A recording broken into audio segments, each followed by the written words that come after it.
From historic Doyle Field in Leominster, it is state championship high school baseball here in Massachusetts. A very good afternoon, everyone, and welcome to Rivalry Family Media's exclusive coverage of high school championship baseball Division I style here in one-day delay. Great to have you along with us. Of course, it is Monday, July the 5th. We say a happy extended and federal Independence Day to one and all.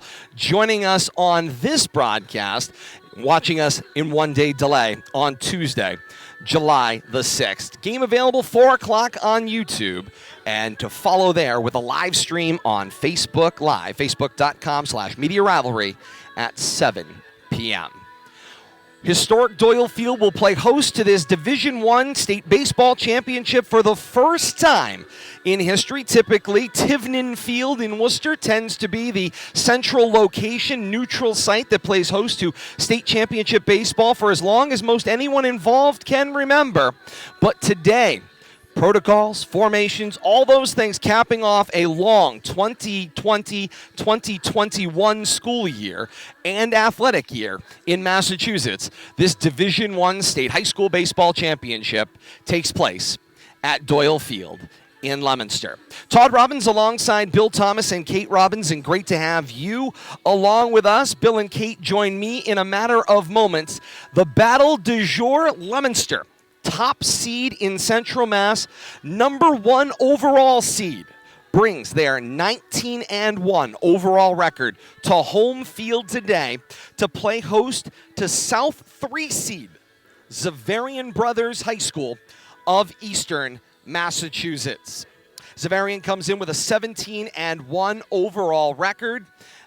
Will be quite the battle today. Two teams that are riding very, very high at this point in the season. Leominster, winners of 18 straight games. Last loss, second game of the season against Neshoba back in the first week of May. Xaverian lost their last game 14 games ago. Winners of 14 straight. Their last loss, second week of May, about their 4th overall game of the season. That's the backdrop we have coming in to this one.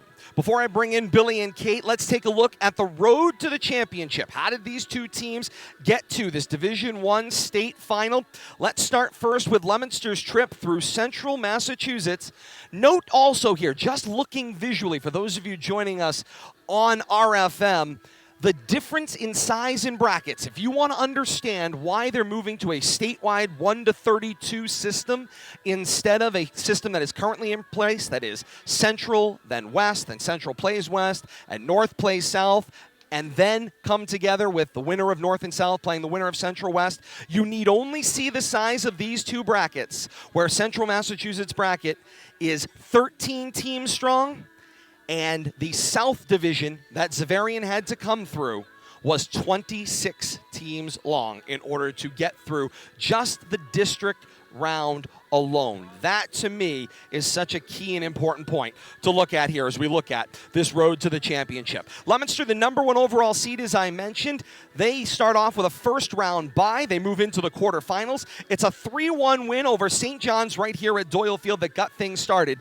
and they played a very tough 9 seed, the landmine, I call them, the St. John's Pioneers in that quarterfinal, as this was the first time Leominster and St. John's had matched up all year, as St. John's had played the bulk of their schedule in Eastern Massachusetts Catholic Conference. Keep a pin in that as we continue on to discuss this matchup today. Into the semifinal for Leominster, it was a 7-0 blanking of the Tomahawks of Algonquin in the Central semifinal. And then Leominster advanced to the district final in Central Mass, a 6-3 win over St. Paul Diocesan in a battle here at Doyle Field. Let's take a look now at the South Division bracket. Xaverian was the 3 seed, as we mentioned, in the South. They were rated as a 12-1 overall team coming in. They had a first-round bye in that 26-team tournament, so Xaverian doesn't have to play in what they called the preliminary round. In the first round, Xaverian hosted King Philip, an 8-3 victory for Xaverian as they advance over their first public school that they play. Into the quarterfinals they go, and Xaverian tops Braintree High School by a 7-2 score to advance to the semifinals in the South of Eastern Mass. A 4-1 win over a tough Taunton team, advancing on to the finals of the South Division. Top two teams left there, Xaverian and Franklin. Franklin, the top seed in South Division of Eastern Mass. A Xaverian 5-4 win in that one brings them into the state playoff. The state playoff then looked like this. St. John's Prep and Xaverian matched up in the top of the bracket. Xaverian was the 3 seed out of the South. St. John's Prep was the 4 seed out of the North. So that was a 3-4 matchup. Xaverian an 8-3 win in that matchup to advance to this state championship today. Leominster, the top seed in Central Mass, played Northampton, the number 1 seed coming out of Division I West. Key point there, that game delayed about 4 days due to rain, played in what was on again, off again, pouring rain in Auburn on the turf last Saturday. A 5-3 Leominster victory to advance into today's state finals. That's the road to the championship, how these two teams got to this location. Leominster is a perfect 4-0 in state championship action. Xaverian is 2-1 overall in state championships over the last 2 decades. Leominster's wins coming in 2014, 1996, 1988, and 1986. A 6-1 win over Norwood was Leominster's last state final appearance in 2014. The 96 team, a 5-4 win over Peabody in 96. 1988, a 7-2 win over Barnstable. 1986, a 9-8 win over Acton-Boxborough. For Xaverian, 2012, 2010, 2004. Those are their state final appearances. 2012 and 2004 were both wins. 2010, a loss. In 2012, it was a 7-0 win over Algonquin from Central Mass, a public school that you saw Leominster roll through on their way into this tournament by a similar score. They lost 3-2 to Amherst Pelham High School of Western Mass. And then in 2004, a 13-6 win over Pittsfield in this state final game. That is the complete backdrop, historically and currently, how these two teams got here. I welcome in my broadcast team. Bill Thomas and Kate Robbins join me. Billy and Kate, here we are. It's the game that we've all been waiting for. This has been the week-long wait. Xaverian knew last Wednesday. They got their game in before the rain. They were able to win in a 4 o'clock start. And then, lo and behold, Leominster's got to wait a couple of extra days. But Bill Thomas, it was worth the wait. They got the win they needed. Here they are. The numbers say Leominster's the number 1 overall team, but you are looking at a carbon copy as you look at these two teams in one another coming into this matchup today. Yeah, thanks, Todd, for bringing me in, but I don't have a lot left to say. You've said it all, and you're right. Just think of a carbon copy. These teams have basically mirrored each other both on long winning streaks. The Leominster lost its only game early in the season. I believe Xaverian did in the first half of the season. Their only loss was an 11-inning, extra inning game. They played in a number of close games, obviously winning them all. They're battle-tested. But the anticipation, I think, is probably more for Xaverian because they've had to wait. Leominster, play through the rain and all the delays. And, you talked about off and on rain. No, it was on again and then on even harder the other day. And then some more. I told people I don't know if I would have wanted to play football in those conditions, but thank God for the turf and the Auburn Athletic Complex. The Auburn High School stood up fantastically, no puddles, and we saw a great game despite the conditions. But this is perfect baseball weather here, and I'm expecting a fantastic matchup between these two teams. Fortunately, Leominster is able to bring back their number 1 pitcher. We'll have to see how that works out. For Xaverian, they've waited around 4 days and to line their players up.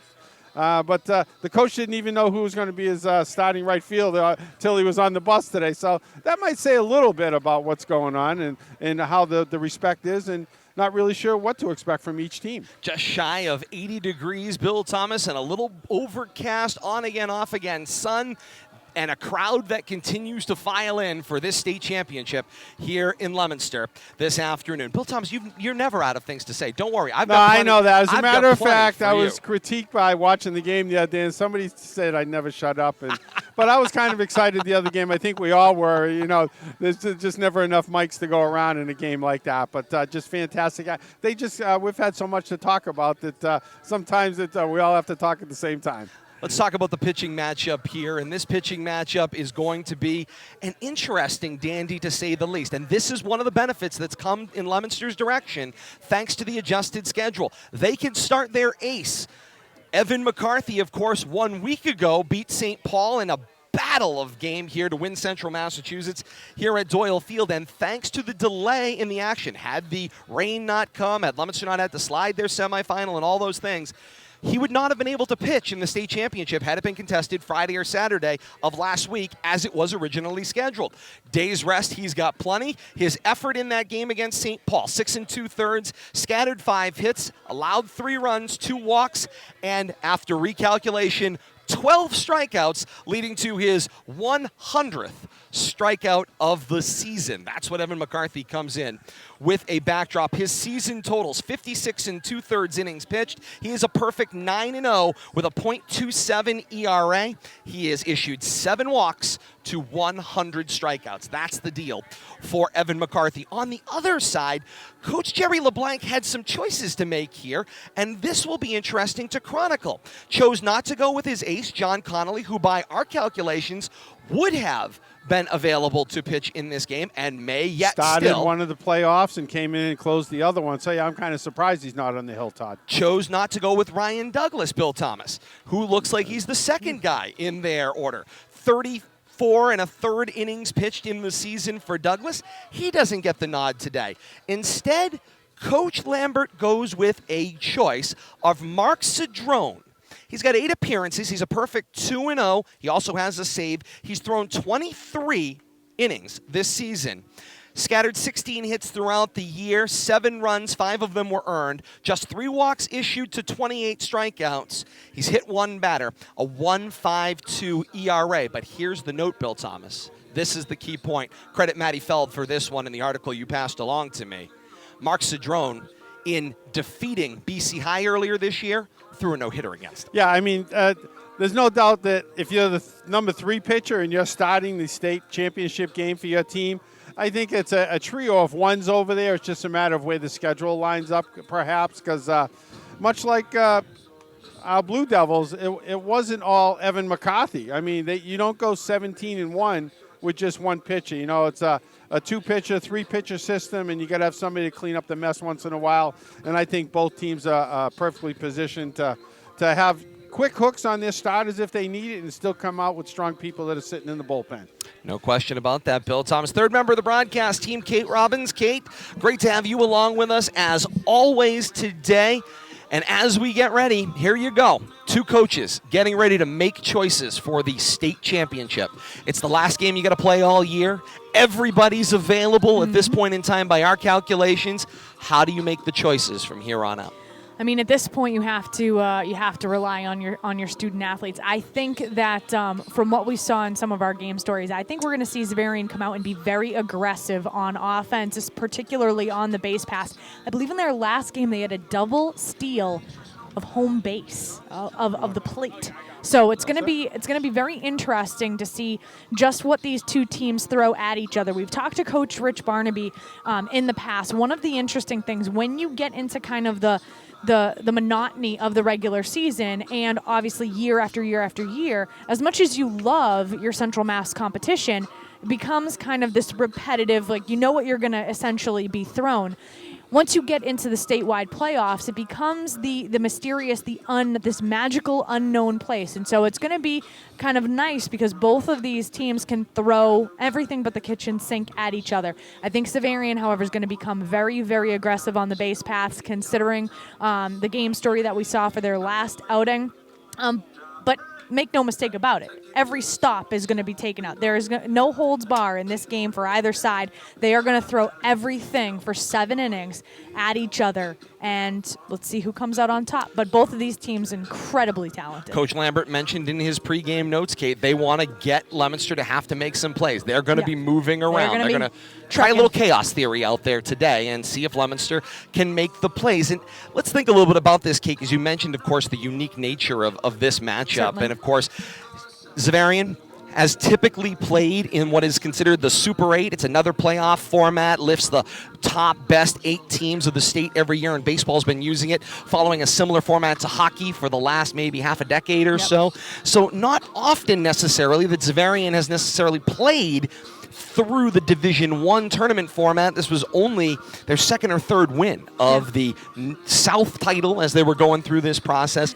So there are some unknowns here, but for Leominster, they're facing what is clearly their best challenge of the year. If you thought St. Paul Leominster was good, this one is that much better. Oh, this is a Goliath of a team that they are going up against. You just look at it's Kelly Clarkson. I can't handle this already right now. This is amazing. This is a Goliath of a team. Just taking a look at their warm-ups, it's impressive. So Leominster is going to have a challenge, but this quirky team in Leominster, there is nothing more than, as quirky as they are and as talented as they are, they really do embody that team mentality. And so I don't put anything past them. I see what I see over here on the first base side. I'm incredibly impressed. We've been impressed by what's coming out of the Leominster dugout all year as well. And they are quirky, and they are gritty, and they have that team mentality, and there is not one person that is going to come out of that Leominster dugout and not absolutely give their all. So I'm impressed by both sides. I'm just excited for the game to get started. I've told you, I woke up, I had that kind of like championship day, game day flutters all day, and I'm just donning a headset, let alone going out on the field. So I'm excited. No question about it. And Bill Thomas, Kate set the table for it. Two very different teams battling against one another here. We've noted just how loose and light Leominster keeps it. It's how Coach Rich Barnaby knows his players need to be. He fervently believes the looser his team is, the lighter they are, the better they play. Meanwhile, you look out here, and this is like watching either a small college or a single A team in precision in going through their warm-up out on the field. It's a machine they're playing in Xaverian today. Oh, yeah, they definitely have a set of drills. They want to look impressive out there, I think, and we see Leominster over here on the third baseline. They're on coolers, and they're standing up, led by Tyler Smith, and just taking it all in, and I'm sure they're doing a little side scouting over there, trying to maybe pick up a weakness here or there, and it's what you got to do at this point in the season. Not that either team has any weakness, but like you said earlier, talking to Kate, Xaverian's probably going to be aggressive on the base pass. They're going to see what Leominster's made of. I wouldn't be at all surprised to see him challenging Smith behind the plate. First time they get a runner on, and then we'll take it from there. See where the chips fall, if you will, and Kate, of course, being able to keep that setting, the setting of being loose versus being, tight and precision like a machine. I can remember years ago on the softball side of things, talk about teams that love to experiment and set a tone. I can remember St. Bernard's Central Catholic softball team at that time, right? That used to do shadow infield. They wouldn't put a ball in play. They would pretend to hit a ball and pretend to field it and pretend to turn to. It was some head games that went on in the half an hour before the first pitch was thrown. Mm-hmm. What's going on both sides here as you look across the field? Honestly, if you're Coach Rich Barnaby, you want this to be business as usual for your team. I just saw a Leominster Blue Devil go down into a split and get his picture taken. So keep it light, keep it light and refreshing, and especially if Coach Barnaby knows that that's the tenor of this team. That there's nothing more important as a coach. Yes, obviously the information that you impart to your student athletes, but being able as a coach to assess and analyze the tools that are in front of you, especially in a public high school. It's not as if Coach Barnaby is recruiting student athletes and to fit his system. Correct. This is not the type of a situation where that's feasible. He needs to kind of bend and mold and shift and change his identity as a coach and as a coaching staff with Coach Vowles in order to make sure that they are getting the best performance out of the players that they have. And so if that means one year you're a power team, then you're a power team. If another year you're a speed team, then you're a speed team. If another year, you've got pitching and defense, then that's what your hallmark is. And you know what? If you're a group of really friendly, lovable goofs and that rock and rolls for you, then that's what you ride. And Coach Barnaby has gotten that identity. He understands that that's the identity of his team, and he lets them ride that wave. And then as soon as they go in between those lines, it is all business. The tenor completely changes. They're continuing to have fun, but the tenor shifts. There is a switch that gets flipped, and they are good to go. Indeed, they are. The umpires for today's contest as they stroll to home plate to meet with the two coaching staffs. I can tell you as far as makeup of this crew goes, I'm intrigued. There is 2 out of the 3 that we know from Central Massachusetts, so it appears 2 out of 3 Central versus East here in the assignments today, which is important to note for no reason other than your own curiosity. But I can tell you Central Mass appears to have home and third, and the first base umpire from Eastern Mass. That's what it looks like from our position. We'll see once they take their spots. We mentioned the forecast, and let me say that these players have certainly earned this forecast. Yes, they have. 76 degrees under mostly cloudy skies. Temperatures will fall as the sun drops down to 68 degrees, but unlikely we'll see that sunset scheduled for 8:27 today, according to our friends at the Weather Channel. Just a light southwest wind, 7 miles an hour. Hey, good news. We're Yes. starting early. As we always are here at historic Doyle Field. Let's join public address announcer Dick Tucker is ready to join us, introduce the starting lineups for both teams. Then it's the national anthem, then it's starting lineups and first pitch right here on RFM in a one-day delay. Great to have you along with us. Thank you for joining us. It's Xaverian and Leominster, Blue Devils and Hawks, the State Baseball Championship, as we continue right here on RFM. Second baseman, number 7, Henry Fleckner. Batting second, shortstop, number 8, Liam Foley.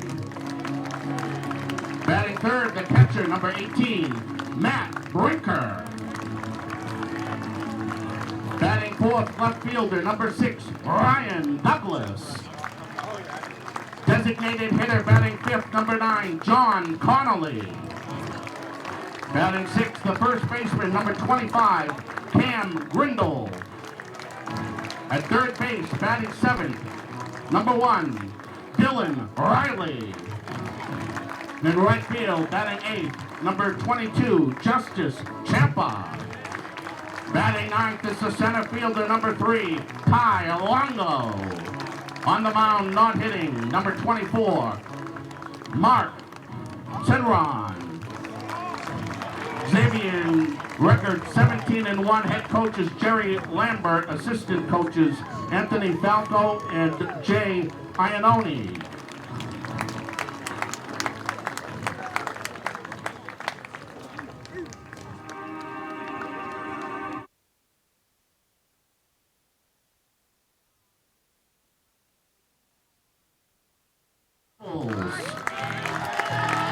Leading off, the catcher, number 2, Tyler Smith. Batting second, center fielder, number 3, Shawn Dutton.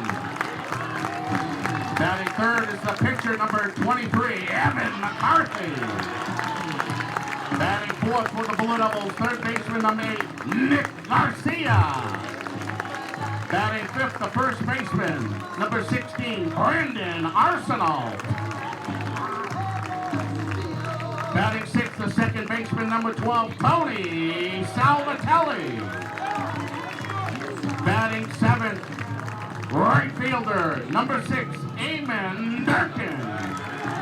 Batting eighth for Leominster, the designated hitter, number 11, Nico Martinez.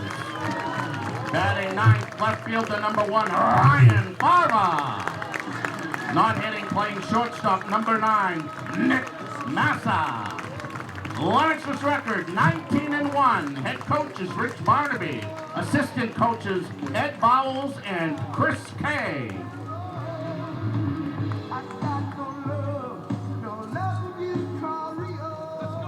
Ladies and gentlemen, at this time we ask you to please rise, face toward center field on this Independence Day weekend for a big, beautiful U.S. flag as we honor America with the playing of our national anthem.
And with that, the pregame festivities are over, and we're ready for action right here on RFM. Todd Robbins, Bill Thomas, Kate Robbins, and you. Great to have you along with us for the next 3 hours in the Division I MIAA State Baseball Championship right here, carried in 1 day delay on RFM. Facebook.com/Media Rivalry for the live premieres. Also available on YouTube.com. Search Rivalry Family Media. Away we go. It's the 3 seed from the South, Xaverian's Hawks, a 17-1 overall record. And here's the batting lineup that Coach Jerry LeBlanc will send to the plate. Henry Fleckner, the second baseman, will bat leadoff. The shortstop, Liam Foley, bats in the 2-hole. Matt Bricker, the catcher, bats third. Ryan Douglas, left fielder, bats in the cleanup position. The designated hitter, all-everything, John Connolly, bats fifth. Cam Grindle, first baseman, bats sixth. Dylan Reilly, the third baseman, bats seventh. Justice Champa, last second addition of the lineup, plays right field and bats eighth. Ty Longo, the center fielder, bats ninth. And the pitcher, Mark Cedroni, is not hitting today. Setting the defensive lineup for Leominster, left to right across the outfield, it's Ryan Fava, Shawn Dutton, Eamon Durkin. Third to first in the infield, Nick Garcia, Nick Massa patrol the left side. Tony Salvatelli and Brandon Arsenal patrol the right side. Tyler Smith does the catching on his way to Nichols College after today. For Assumption College bound, Evan McCarthy comes in with his 9-0 record. If you were joining us off the top of the broadcast, 9-0 in 56 2/3 innings, issued 7 walks, 100 strikeouts, a .27 ERA for Evan McCarthy entering this state championship. Away we go. Last seconds here. Bill Thomas, Kate Robbins, anything? Oh, I'll add just a little more on Evan McCarthy. 4-0 in the playoffs, and I think at least 3 straight complete games. He's a workhorse, he's a fighter, he's a battler, and I expected to see a nice, strong effort from him today. Kate, last seconds here. I'm excited. I'm just excited. Let's play ball. A lot of getting ready for this one. Crowd continues to file in here to Doyle Field. The box seats are standing about 3 or 4 deep. Of course, it's bring your own box seats ringing the diamond, and then everyone standing room to the back bordering North Main Street, and then wrapping down each of the successive lines and ringing the outfield fence in a single group as well. All the conversation is over. 3 hours from now, we'll have a state baseball champion right here on RFM, and here we go. Evan McCarthy set on top of the hill. Henry Fleckner, the second baseman. First pitch, fouled off to the backstop, and we are underway right on time, 4 p.m. here at historic Doyle Field for first pitch. Well, they're not waiting. Xaverian is right on top of that. And why wouldn't they, Kate? We know McCarthy likes to locate his pitches and get ahead early. No, you're absolutely right. First pitch strike has been the name of the game for Evan McCarthy all year long, so Xaverian may know that. Here comes the 0-1 offering. Fastball misses the outside corner, 1 ball, 1 strike. Just to expand that thought, Kate, when you only have 7 walks in 50-plus innings, the opponent knows you pound the strike zone. You got it. No hanging around, no nibbling. Come up there hacking. A 1-1 pitch from the chest. Breaking ball snapped it off and missed. 2 balls and a strike. That's the pitch that I think will need to start to work for him. I think he's going to need, as McCarthy, going to need his entire battery of pitches in order to really keep Xaverian on their toes. 2-1 pitch, breaking ball, too low, 3 balls and a strike. And of course, the thing that we know about state championship games when it comes to strike zones, rule interpretations, and anything else, it's like entering the NCAA tournament.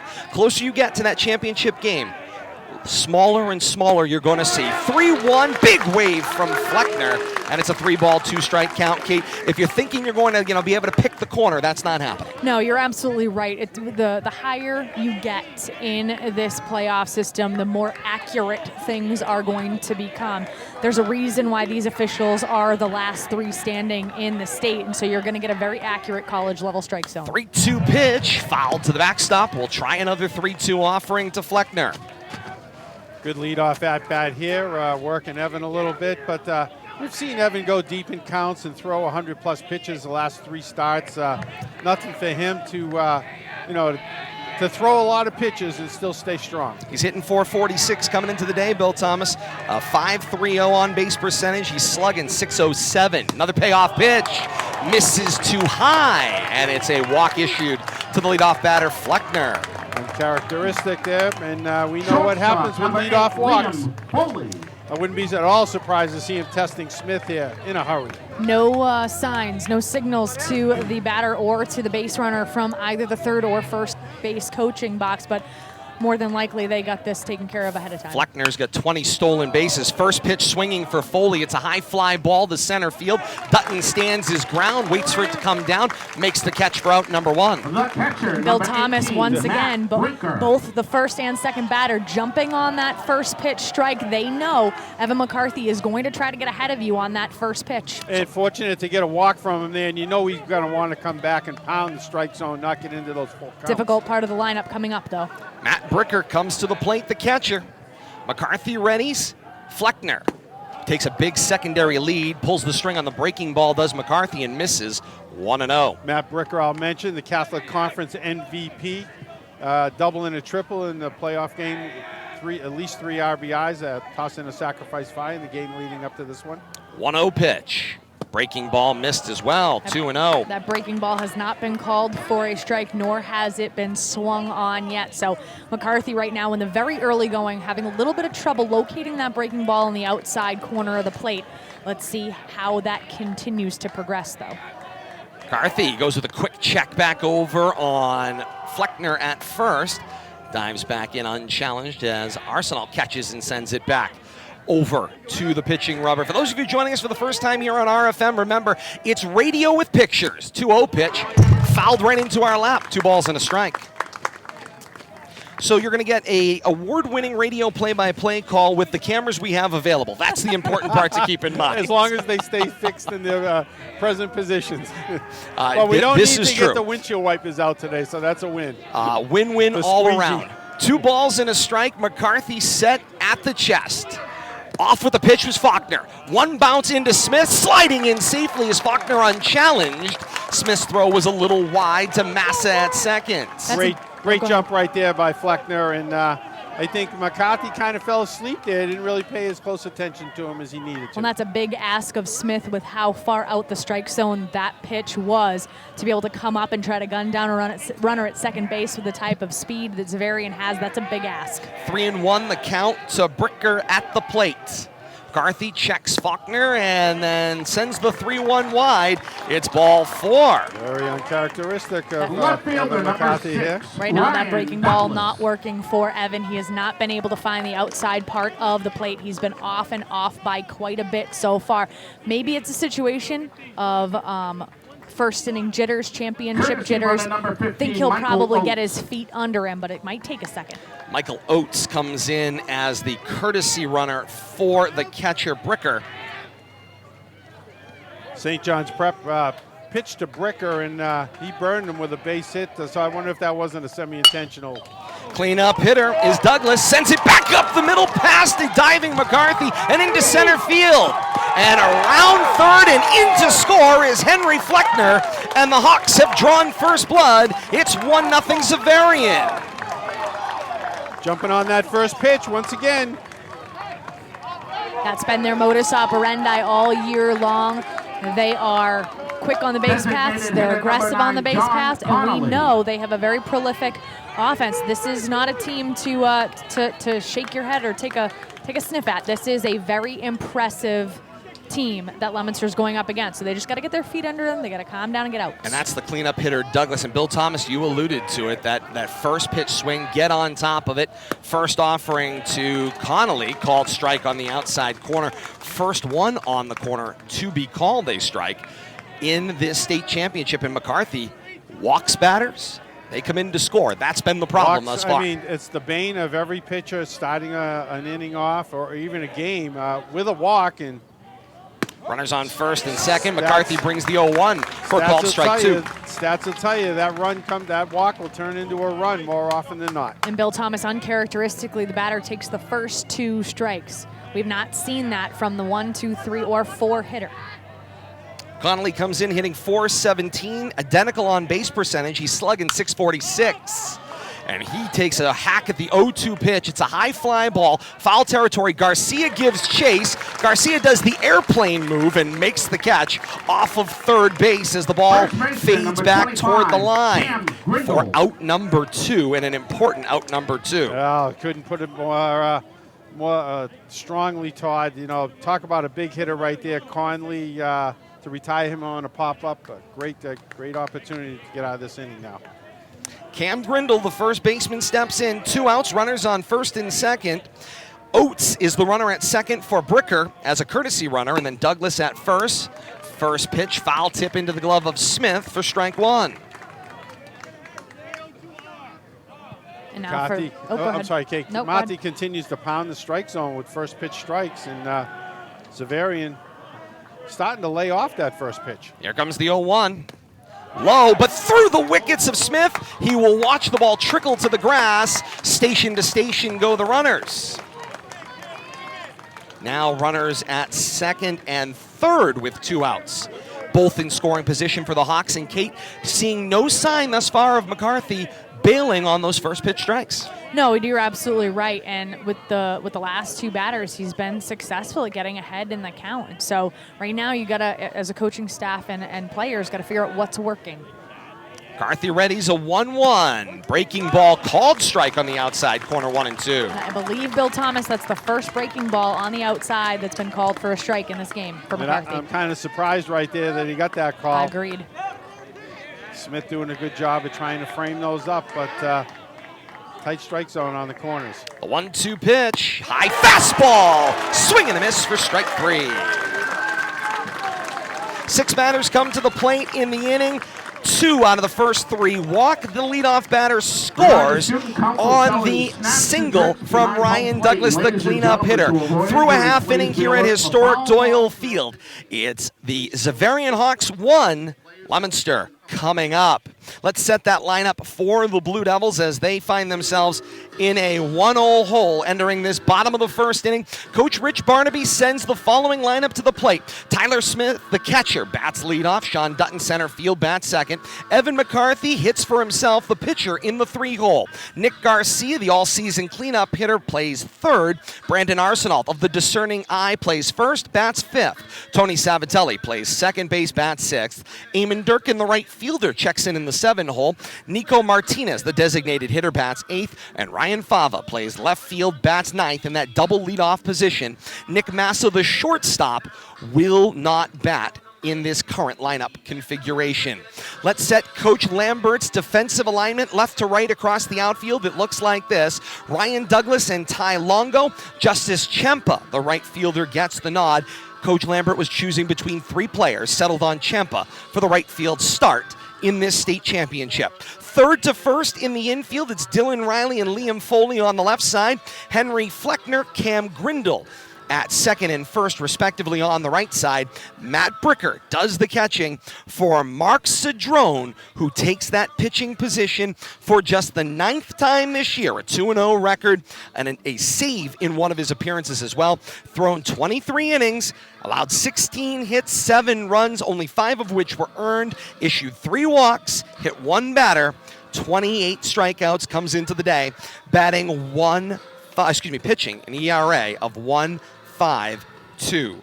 That's the deal, and the keynote, if you weren't with us off the top, he had, get this, yes, a no-hitter against BC High in one of the 2 times BC High fell to Xaverian earlier this year.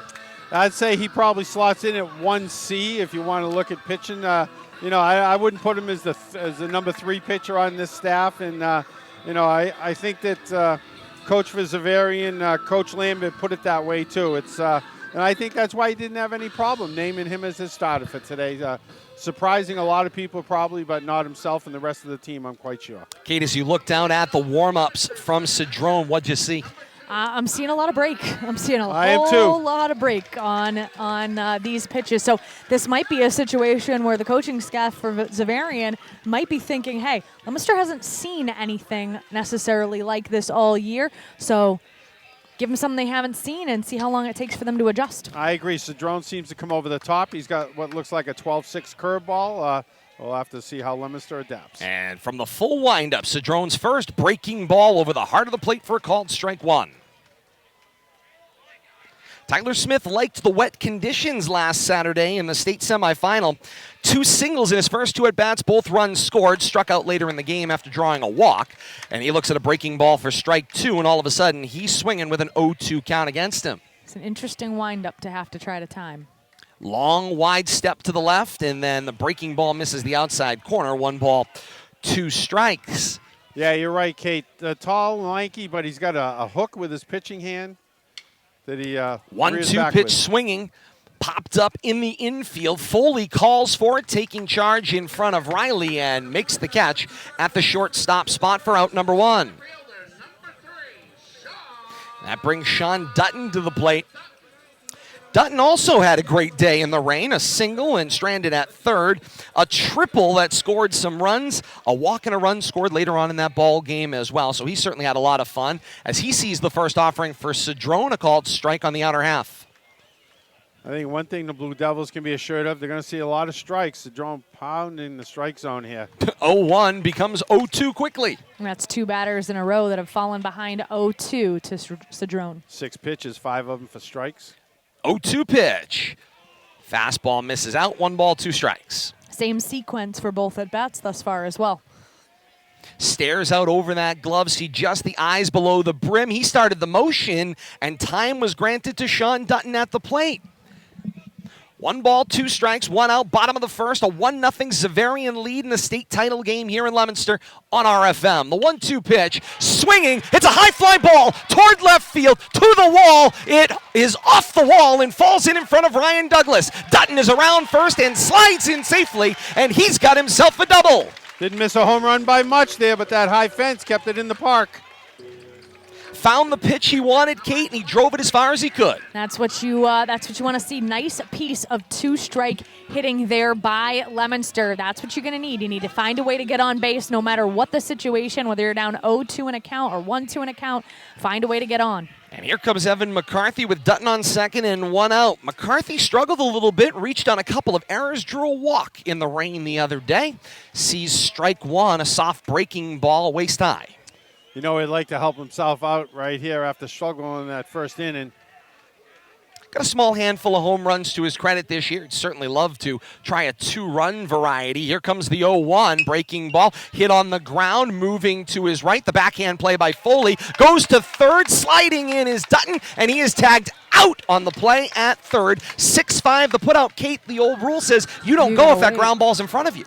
Yeah, I'm a little bit surprised to see Leominster's base runners going on a kind of a lazy ground ball to the middle infield. So a very interesting situation, interesting decision, especially considering as that lead runner, you're in a deficit right now, and so you're fairly precious there. And that was going to be a tough play, I think, coming across the diamond for the shortstop. Might have done themselves a favor. Might have done Xaverian a favor there by running on that ground ball in front of him. Not a heads-up play right there. Nick Garcia sees a first pitch breaking ball for strike 1, and it's 0-1. Courtesy runner for McCarthy was Connor Bolak. Takes over at first base on the fielder's choice. Cedrone 4 for 4 on first pitch breaking balls for strikes. Snap check over there, and back in with plenty of distance is Bolak. And so resetting is Cedrone. 0-1 the count on Garcia, the cleanup hitter at the plate. 2 outs here in the bottom of the first. 0-1. Ball off the corner. 1 ball, 1 strike. A Tim McClellan style slow draw. I couldn't tell if he was Don't jump all over that one, Bill calling Thomas. a strike or fixing his mask. He was fixing his mask on that one. 1 ball, 1 strike with 2 outs here. From the stretch, the 1-1 breaking ball. That one's strike 2. And I think we had this umpire a couple weeks ago. We talked to Tyler Smith about it, and apparently he's quick on the audio part of the strike. Audible, yeah, you can hear the audible's good. It's just a little slow on the motion, but as long as the players out there know what's going on. Sneaking a peek, Cedrone looks at Bolak. Here's the 1-2 pitch. Fastball, missed the corner. 2 balls, 2 strikes, it evens. Deuces are wild here. Indeed they are. 2 balls, 2 strikes, 2 outs. Here in the bottom of the first inning, a 1-0 Xaverian lead. Cedrone sneaks a peek over the shoulder at Bolak again. 2-2 pitch. Missed down and in. 3 balls, 2 strikes. Runner will be off on the pitch here from first base.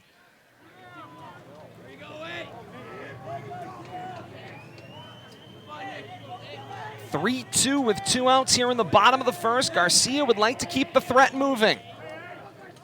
Cedrone, meanwhile, has got the dugout calling. 3-2 pitch. Hot line drive, falls in center field. Bolak takes a wide turn at second, slips, but is able to get himself back to second base. And a single keeps the rally moving here in the bottom of the first.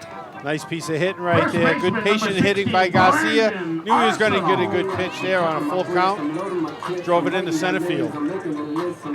Bolak down at second. Garcia now at first. And Brandon Arsenault comes to the plate. And there's nobody better at getting his full reps than Brandon Arsenault. A lot of 3-2 counts throughout the year. Sees a lot of pitches. Takes a big swing at the first offering from Cedrone. Starting him off with the first pitch fastball right there, changing it up a little bit to the 5th hitter, first inning. Both runners take their primary leads. An 0-1 offering. Foul to the backstop with some authority. 0-2 goes the count. Incoming. Camera's still good.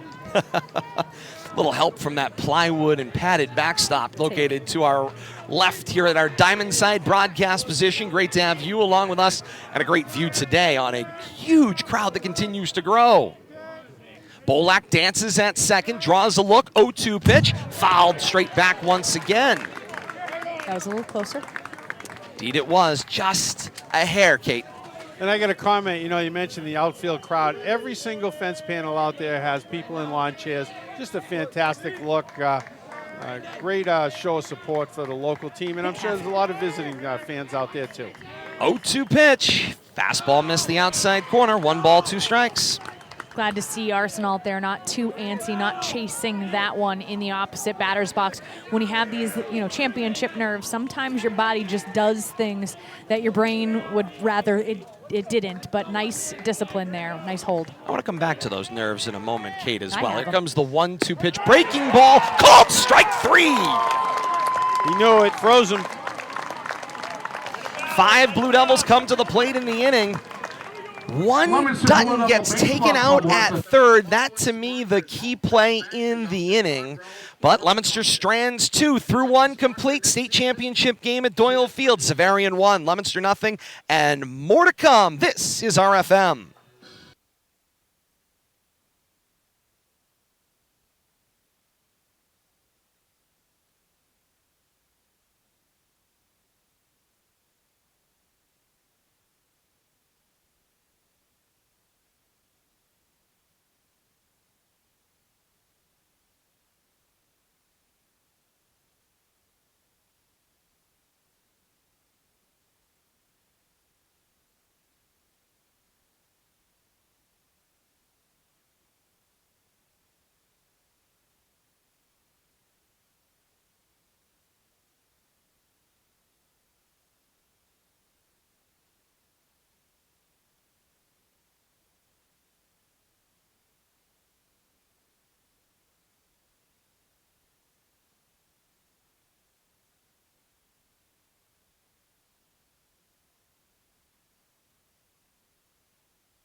To the top of the second inning we go. 7, 8, 9 due up at the plate for Xaverian in the inning, already with this 1-0 lead as we enter the second. And Kate, you mentioned it going into that last break, the nerves here a little bit. How much do you think about what we saw walking 2 of the first 3 batters had to do with nerves in McCarthy in that top of the first inning? I think we'll see right here. I think if he settles down, especially on the outside part of the plate, if he gets his breaking ball working, I think it will be nerves. Fastball, swing and a miss from Reilly, and it's 0-1. Sometimes, I mean, even with professional athletes, you hear about things like the Super Bowl. As much as you tell yourself it's just like any other game, your body and your brain, they don't always know that. 0-1 pitch, swinging. Reilly sends that one out over the now 5 deep standing room only crowd down that first base line. 0-2 goes the count. Packed house, standing room only, literally and proverbially. 0-2 pitch, high fastball missed. 1 ball, 2 strikes.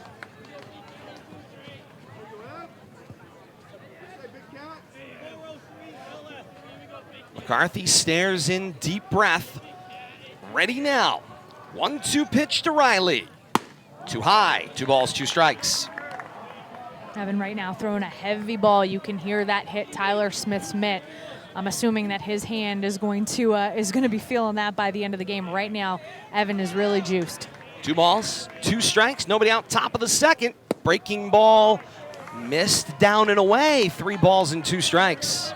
Good job by Reilly there after being in an 0-2 hole to start this at bat.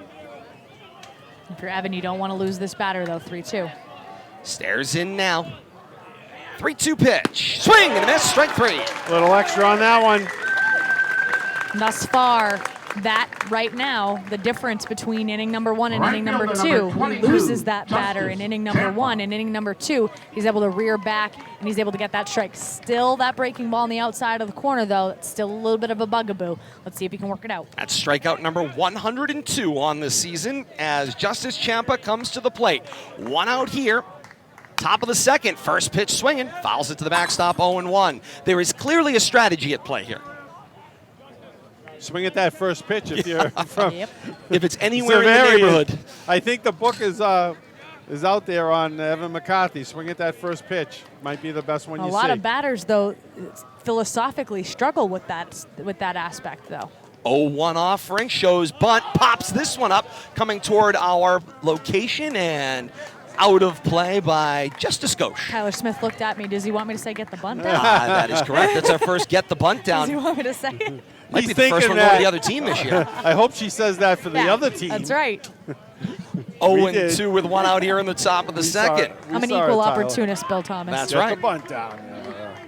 Ciampa readies with an 0-2 count, 1 out here in the top of the second. Double clutch, here comes McCarthy. Swing and a miss. 2 outs here in the top of the second, and Ty Longo, the center fielder, comes to the plate. Ty Longo. Mostly fastballs here in the second inning. Occasional curveball, but getting swing and misses and called strikes on that fastball right now. Longo's 42 appearances. He's hitting .214, .313 on base percentage. He's slugging .286 and sees a first pitch ball misses off the outside corner. He decided to try a different strategy. A rarity for Evan McCarthy. And to miss one, especially bottom third of the order. Ready now, 1-0 pitch. Fastball, strike 1. 1 ball, 1 strike. 2 outs here in the top of the second inning. McCarthy stares on in, sees Longo. 1-1 pitch, swing and a miss. 1 ball, 2 strikes. McCarthy seemingly getting just a little bit stronger here in the top of the second. Still early, though. Still early. He'd like to sweep his way through this bottom third of the order. Traditionally, he does get stronger. 1-2 pitch, too high. 2 balls, 2 strikes goes the count. You know, if you're going to get swing and misses and strikeouts, this is where you got to work them. You don't want to set the table for the top of the order, a team like Xaverian. McCarthy takes the long walk to the back of the rubber, steadies himself, now stares in at Smith. 2 balls, 2 strikes, 2 outs, top of the second. 2-2 pitch, lifted up and out of play over the backstop. We'll try another 2-2 with 2.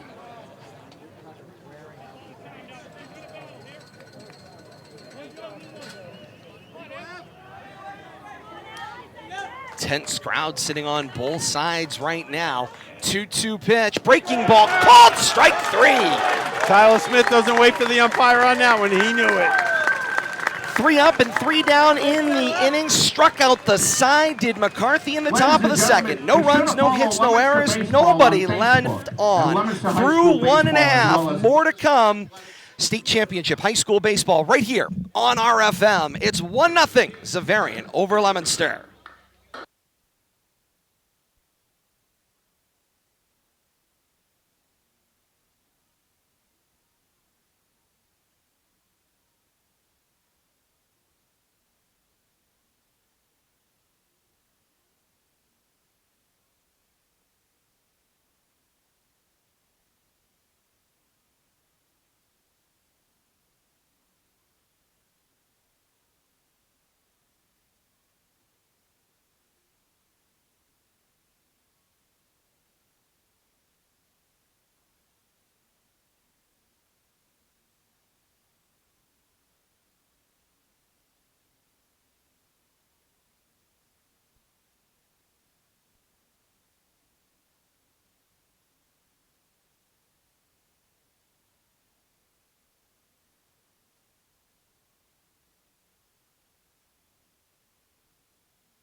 Bottom of the second inning, 6, 7, 8 due up in the inning for Leominster. Savatelli, Durkin, Martinez due up in the inning.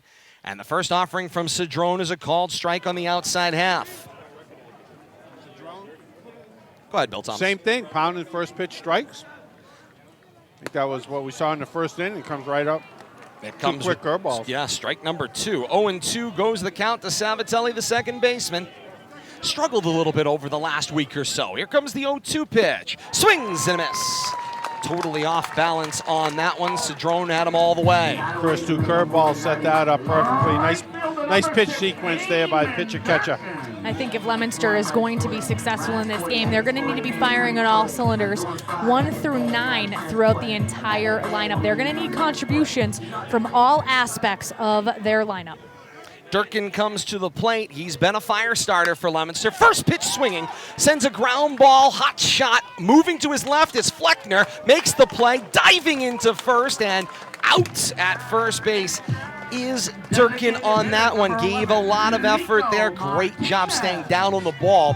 That one had a little wiggle to it on its way to Fleckner. Yeah, close play there too. Nice play though by the second baseman. A lot of spin on that ball. Had to make sure good sure-handed pickup. Nico Martinez, the designated hitter, comes to the plate. Sees a first pitch ball too high, 1-0. I already had a strike written down on my scoreboard. Cedrone doesn't like that one. Now he's got what he wants. Here comes the 1-0 breaking ball for strike 1. Help me out. 1 ball, 1 strike. Fix the book.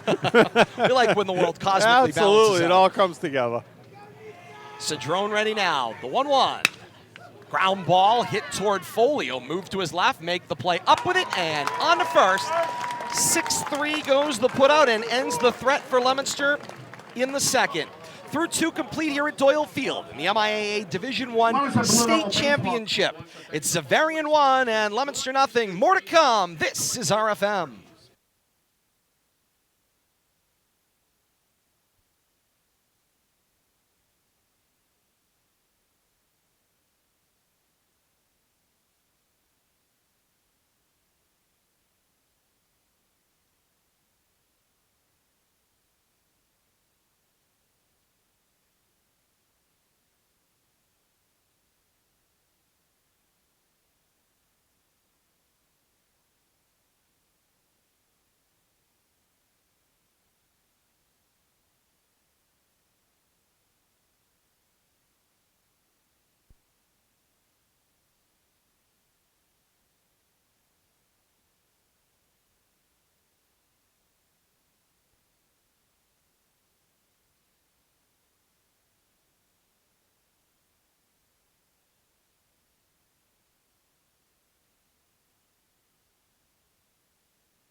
To the top of the inning we go here on RFM. Todd Robbins, Bill Thomas, Kate Robbins, and you. Thank you for joining us. Yes, just a one-day delay, but thanks to the great folks at the MIAA and supporting local broadcast. Great to have you along with us, whether it's Facebook.com/Media Rivalry or YouTube.com on demand any old time you want, starting at 4 o'clock tomorrow. We'll have it for you. Search Rivalry Family Media. Like, follow, and subscribe today, or as the kids say, smash that like button. That's the deal. There was a kid here today, Bill Thomas, telling us exactly how to do it. You people thought I was kidding. No, they were telling us exactly how to do it. You hit the like button, you got to follow, you got to turn the notifications on. Kate, you were giggling all your way through that conversation. I was seeing shades of Todd at that age, number one, and then number two, I said, don't get encouraged, Todd.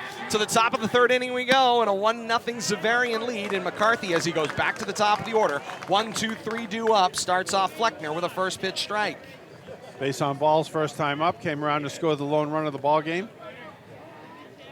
Stares in now McCarthy, readies from the chin, the 0-1. Missed in, 1 ball, 1 strike. One of the few pitches we've seen on the inner half of the plate by either pitcher tonight.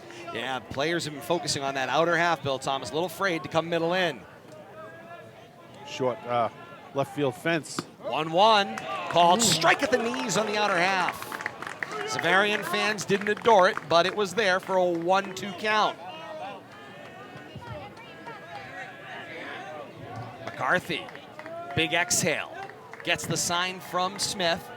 1-2 pitch, fouled to the backstop. We'll try another 1-2. As Bill Thomas mentioned, the walk and a run scored, stolen base thrown in that first inning as well for Fleckner. Set up him eventually scoring on the single by Ryan Douglas.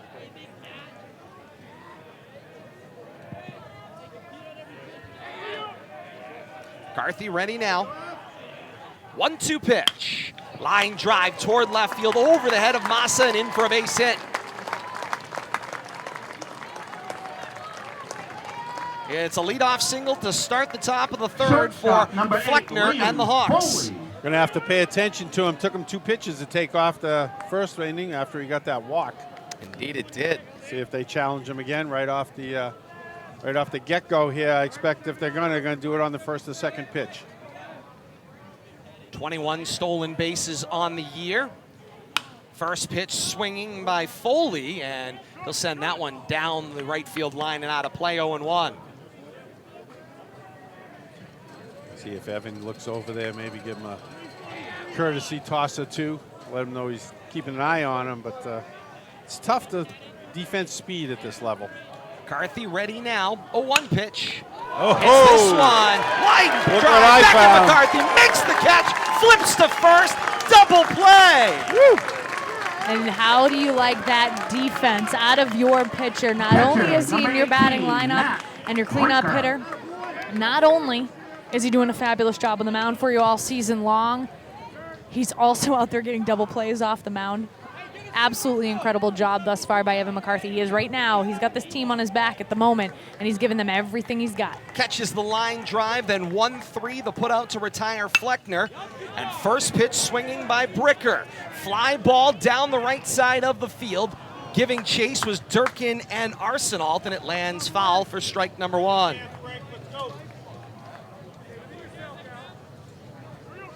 Oh, 0-1 the count to Brickner. Walked stranded at third in the first. This top of this order for Xaverian, very dangerous. They have pinpoint ability. They've been very impressive at the top of their order. Certainly not afraid to swing the bat. Yeah, exactly. Good ball contact.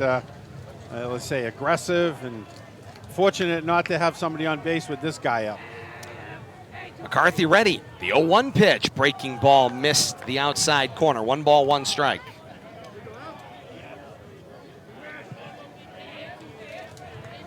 McCarthy settles himself now back along the slab. Looks in at Smith. Smith checks over with Coach Ed Vowles. Got what he wants now.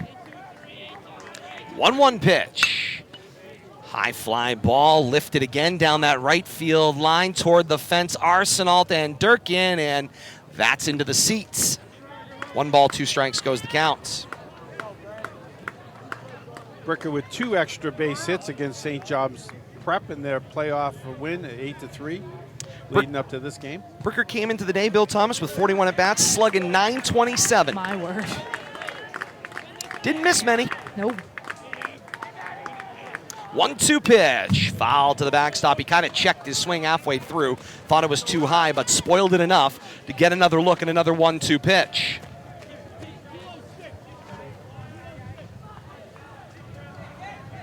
They adjusted the count to 2-2, but I'm fairly confident it's a 1-2 count still. I agree. 1-2 pitch, breaking ball, buckled him, but missed below. 2 balls, 2 strikes goes the count.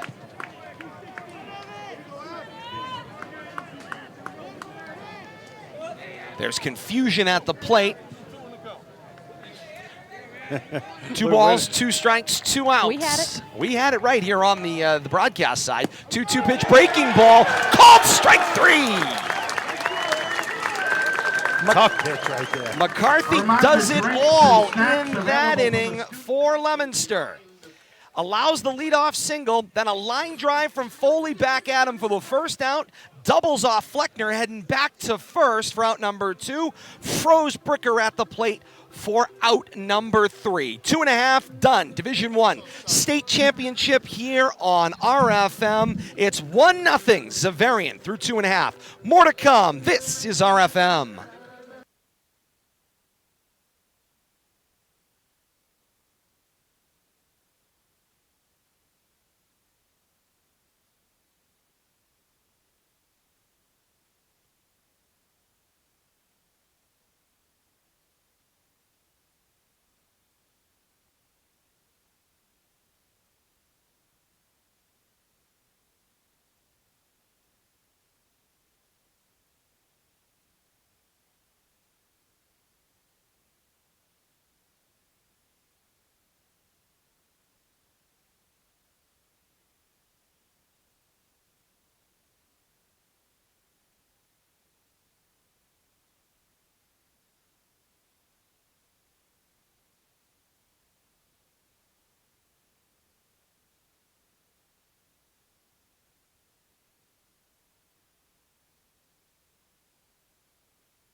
Nine top due up here in the bottom of the third for Leominster as they look for a spark. It's Fava, Smith, and Dutton due up here in the third inning, and Leominster is looking for a little spark here to get things going. Bill Thomas, they haven't had it yet, but it doesn't feel like they're far off of it either. No, that first inning they had a base runner on. Unfortunately, a bad base running decision kind of took them out of the inning there, but they're moving the line back up to the top of the order here after Ryan Fava, but sometimes, he can be a pest there in the 9 hole and sets the table.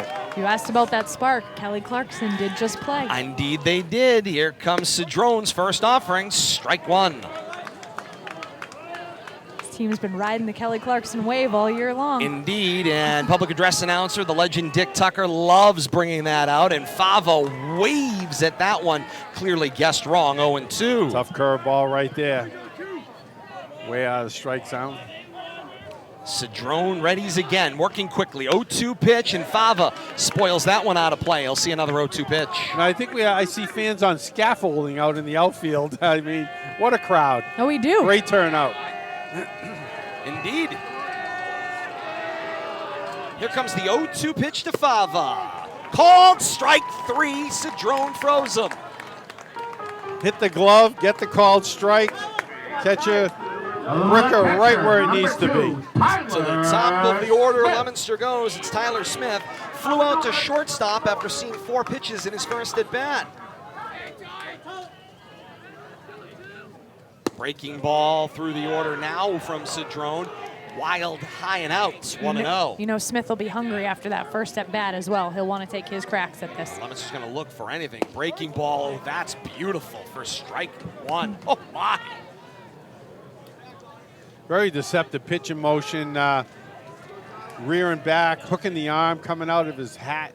1-1, strike 2. 1 ball, 2 strikes goes the count. Bill Thomas, I'll add, it looks a little like a drop ball in softball. It comes in at about waist high and then runs off the table straight over the middle. He's got a great 12-6 curveball.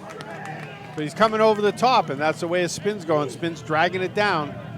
1-2 pitch missed. 2 balls, 2 strikes with 1 out here in the third. 2-2 pitch, swinging hard ground ball, stabbed out of the air by Foley. Sets his feet and throws across the diamond. Pretty play.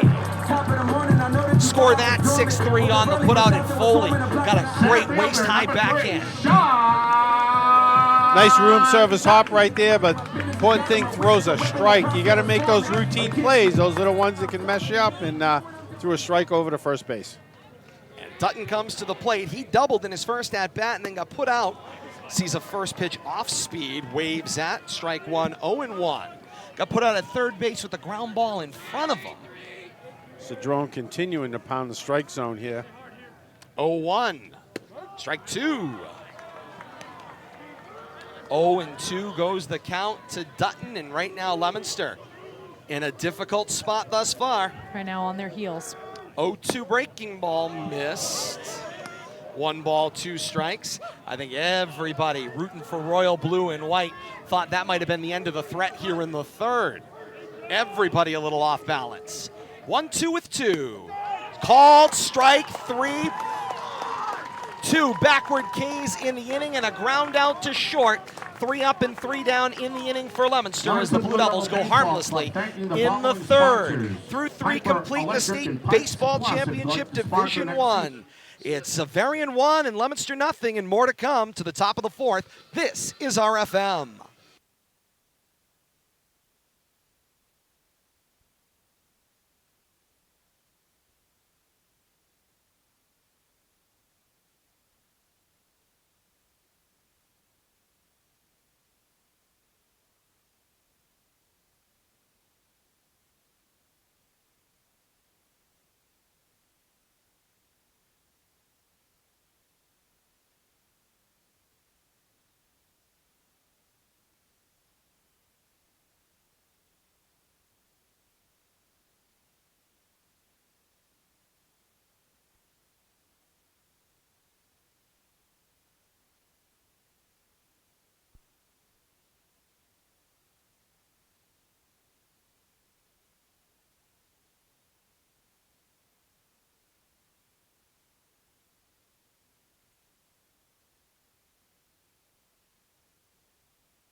Top of the 4th here on RFM. Great to have you along with us. Todd Robbins, Bill Thomas, Kate Robbins, and you. Great to have you joining us in this one-day delay on this stream here on RFM. A great year it has been, capped off with this state championship coverage, and it's fantastic to have all of you along with us. Leominster in a difficult spot through the first 3 innings of this one, trailing 1-0. The 1 run, a walk that eventually scored on a single in inning number 1, and that's what Leominster has got to try to work uphill with here. McCarthy continues. He's got the middle of the order. 4, 5, 6 due up here in the 4th. And Bill Thomas, you mentioned it going into the break. This game is progressing quickly. Yeah, 3 quick innings. Both pitches working efficiently. Both pitchers had their troubles in the first inning. McCarthy gave up that lone run. But both of them have bared down, got a couple of 1, 2, 3 innings. Ryan Douglas comes to the plate, sees his first offering in the 4th. Outside, stabbed out of the air there by Smith. 1-0 goes the count. Douglas singled, stranded at second in the first inning.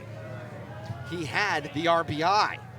A 1-0 pitch, strike on the outer half. 1 ball, 1 strike.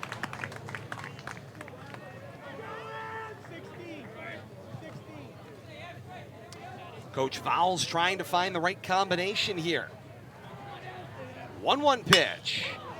goes with it down the right field line. Diving effort in, making the catch is Eamon Durkin. Full extension going into the foul line. What a great play. What a play by Durkin. Yeah. Absolutely right, Todd. Full speed dive, John Connolly. falling to the ground, snags it.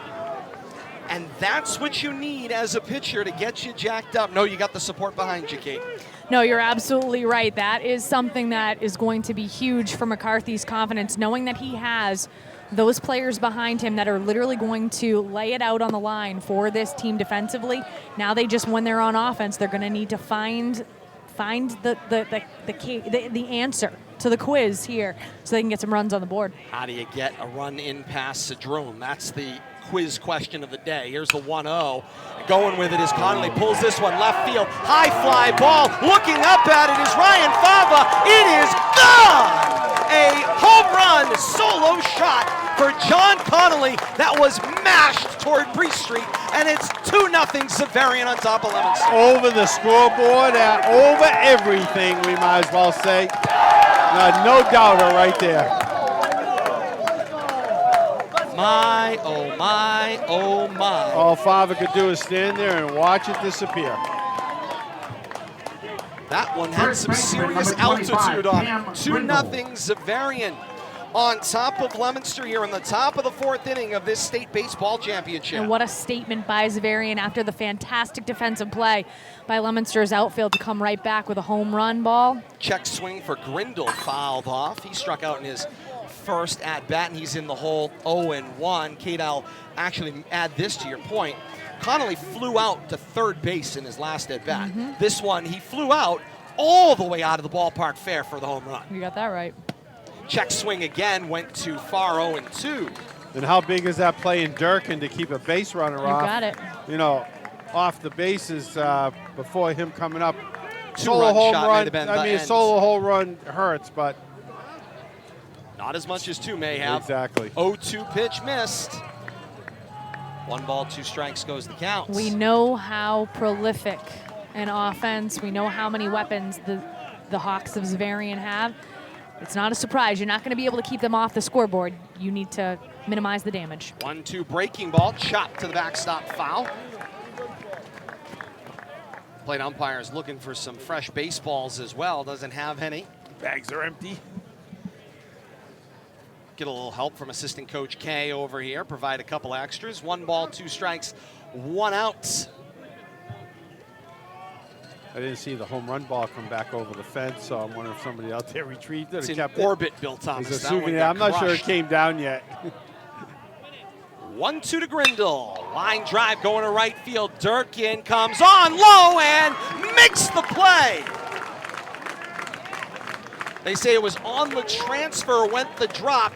He had the back of the glove on the ground. The ball found the leather. Great catch by Durkin. Had a problem dropping it on the transfer. It's out number 2. Reilly. Nice shoot top catch right there. He Those came are to the play hardest today. ones, though, coming right at you. A little knuckleball coming hard. Nice job staying with that. Dylan Reilly, the third baseman, comes to the plate. Struck out swinging in his last at bat. Sees ball 1 go by. A couple of hard hit balls in this inning. The difficulty here, Bill Thomas, now it's not just the top of the order that's getting really good wood on the ball. It's everybody. 1-0 pitch, ground ball. Backhand play by McCarthy off the mound. Fields his position onto first. 1-3 the put out. Helping himself out right there. Indeed they did. 1 run in the inning. Leominster It was High a School home Athletic run Hall of on Fame the in conjunction solo with hit Leominster of the Baseball inning. presents the 2021 Absolutely crushed by John Connolly. And it is 2-0 Xaverian through 3.5. More to come as we head to the bottom of the 4th. Leominster's got 3, 4, 5 due up as we continue. This is State Championship Baseball on RFM.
To the bottom of the fourth we go here on RFM. 3-4-5 due up in the inning. McCarthy, Garcia, Arsenal. This is where you'd like to start your inning if you are Leominster, and it's a great place to start the rally with some of your best hitters in the lineup. They're certainly going to need to find something in this inning. Kate, we were talking a little bit about it during the break. This one feels like it's on the cusp of going either way. It's on the edge of the table. Does it roll off the end, or do you keep the roll going? Cedrone with the strike to start McCarthy, 0-1. Well, one of the nice things is we've seen this Leominster baseball team behind fairly late in the game. They are gritty, so being down 0-2 is not something that necessarily worries them. Well, it worries me, especially against a quality opponent like Xaverian. 0-1 missed. 1 ball, 1 strike to McCarthy. 1-1 breaking ball. Called strike on the outside corner. 1 ball, 2 strikes goes the count. Cedrone's breaking ball has been absolutely tremendous all day. 1-2. Fastball missed in the batter's box. 2 balls, 2 strikes. He's had just enough of a nice mix of pitches that you can see Leominster kind of not able to necessarily wait for their pitch. 2-2 offering. Missed again. 3 balls, 2 strikes. Nice job by McCarthy here to work this all the way full. And McCarthy settles in, looks out at Cedrone. 3-2, breaking ball, sits him down. Buckled him right there, and nothing Evan could do about it. My, oh my, oh my, oh my. Worked the count full and then clearly was looking for something that he didn't get. Nick Garcia comes to the plate. Singled after running the count full and got stranded in the first. Cedrone just pounding the strike zone with that curveball. Starting batters off, using it 2 strikes. 0-1 pitch. Ball missed. His command of that breaking ball has been just masterful, and mixing it up with the fastball. 1-1, waved at and missed. 1-2. And he's not wasting any time on the mound either. He's got himself in a nice rhythm. Nope. He's keeping the Blue Devils hitters off balance.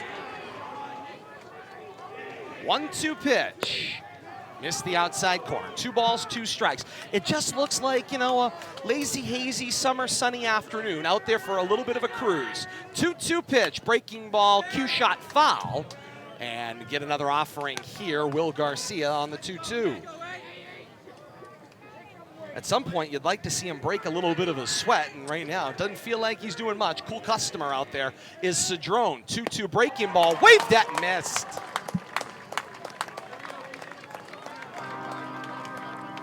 Living with that breaking ball, and he's got it working today. And why stop, Bill Thomas? I've heard the stories on and on and on and on.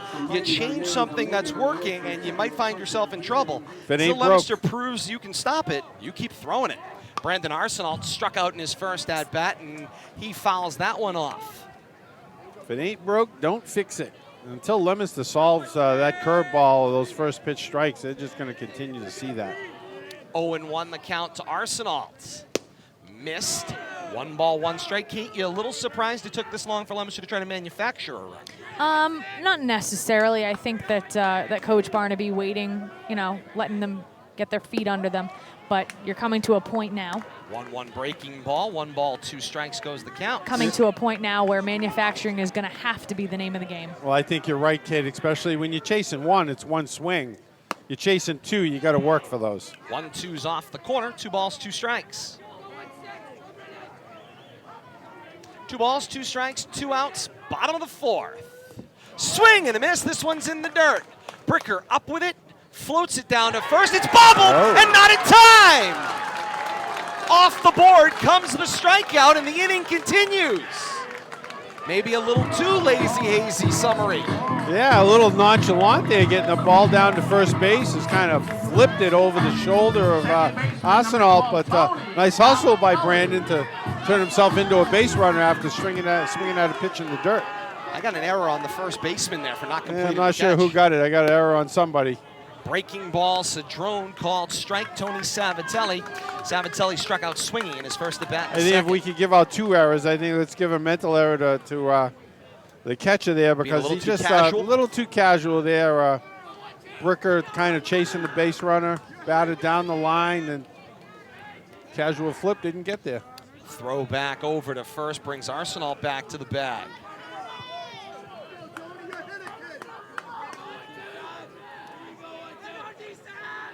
0-1 the count to Savatelli. Arsenault on it first, and Cedrone thinking he should be in the dugout. Arsenault breaks on the pitch, 90 feet, face first, slide in safely.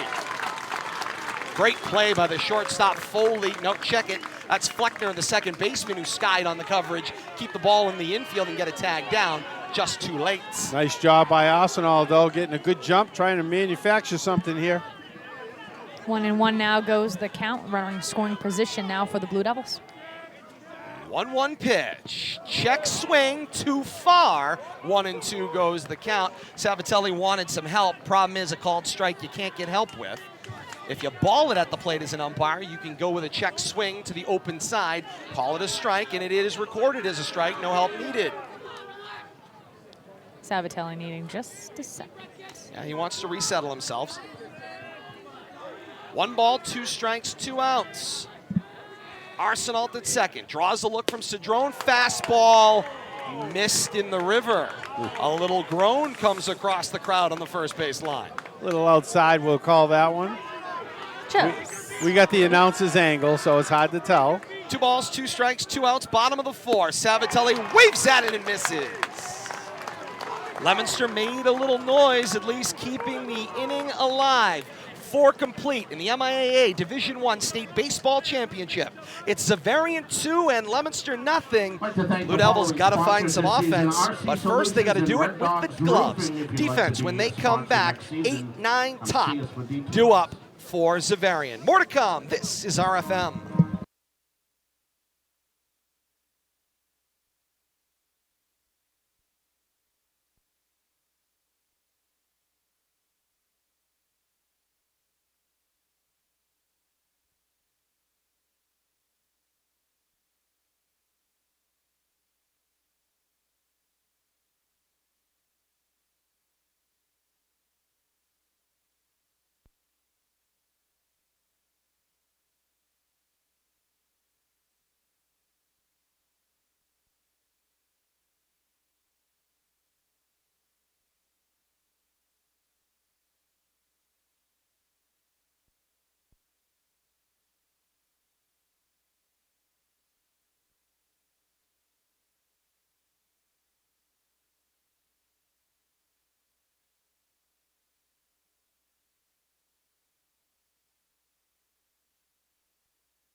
Bottom of the 5th here at Doyle Field, Division I State Baseball Championship here on RFM. Massachusetts Interscholastic Athletic Association, building the future through interscholastic athletics. Todd Robbins, Bill Thomas, Kate Robbins, and you. Great to have you along with us as we enter the 5th. 8-9 top due up. Justice Ciampa, first pitch fouled wide of third base, and 0-1 goes the count as McCarthy continues for Leominster into the top of the 5th inning, and now ahead 0-1. Ciampa swung and missed on strikes in the 2nd. Got McCarthy at about 60 pitches right now. He's comfortably within his range of throwing 100 and, of course, a 7 if he goes that long. 0-1 breaking ball, 2 wide, and We got it. rolls all the way over to our diamond side broadcast position. 1 was all ball, over 1 that. strike. I know, you had it. I had it. Good gator position there. That's right. I was ready to Stayed go. down on the ground ball. Looking into the glove. 1 ball, 1 strike. Ciampa would like to get something started. Pulls the string, does McCarthy. Called strike 2. Got the breaking ball to find the inner half. 1 ball, 2 strikes to the batter, Ciampa. In the dirt and knocked down expertly by Smith to keep it in front of him. Count levels. 2 balls, 2 strikes. Note the wind here on a beautiful day at Doyle Field. Switch directions a little bit from what we're used to, coming from right field to left as you see the United States flag out there in right center, blowing strong right to left. 2-2 pitch. Fastball freezes him.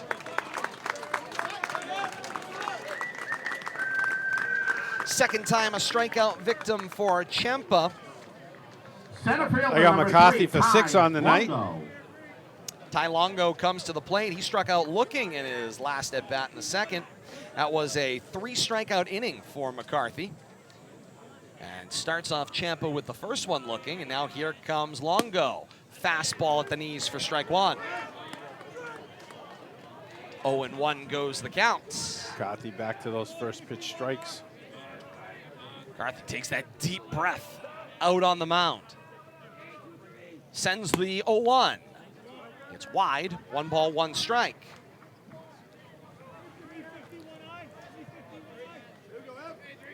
We've talked about the size of the crowd here at Doyle Field today, largest of the season by far. 1-1 pitch, swing and a miss from Longo, 1-2 goes the count. But this crowd on both sides in a 2-0 game, strangely on edge, quiet, little murmur. They're waiting for something to happen, I think, for something to break out. It's a golf type crowd. Here comes the 1-2 pitch, high fastball, and sent to the backstop foul. 1-2 once again. Feels like a very tenuous 2-0 lead for Xaverian right now, as nobody wants to get too high or too low if you're sitting in the seats and watching this one. Other than the Conley home run, there hasn't been a lot of action since the first inning. Both teams put together a mini rally with the Hawks pushing a run across. 1-2 breaking ball is wide, and it levels the count to Longo at 2 balls and 2 strikes. McCarthy goes to the rock rosin there. You know, last 3 innings, McCarthy's faced 1 over the minimum. Same for Cedrone, 1 over the minimum. Not a lot for the fans to cheer about, 2 through 4. 2-2 pitch. Fastball went outer half and missed. Smith was looking inner half, had to dart across the plate to make the catch. And that's certainly not going to help from an umpire's perspective, even if that was a close pitch, because there's so much motion going from inside to outside. It's hard to see. Payoff pitch to Longo. Called strike 3. Tried to steal a walk right there. Umpire having none of it. Second time a strikeout victim for Longo. And back to the top of the order we go. This is Henry Fleckner. Walked in a run, scored in the first, singled, and thrown out on a double play in the third. You're betting he wants another crack at this apple. I have no doubt about it. And McCarthy ready. 2 outs here in the top of the 5th. Breaking ball for strike 1.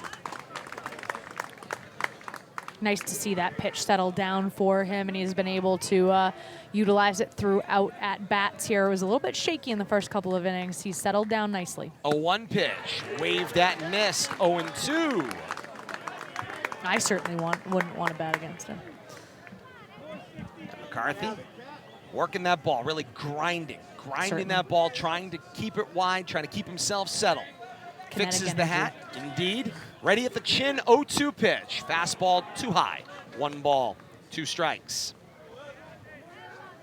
Batter's area in shade now. McCarthy still in sun. A little tougher here. It makes the fastball a little tougher to pick up, going that transition from sun to shade.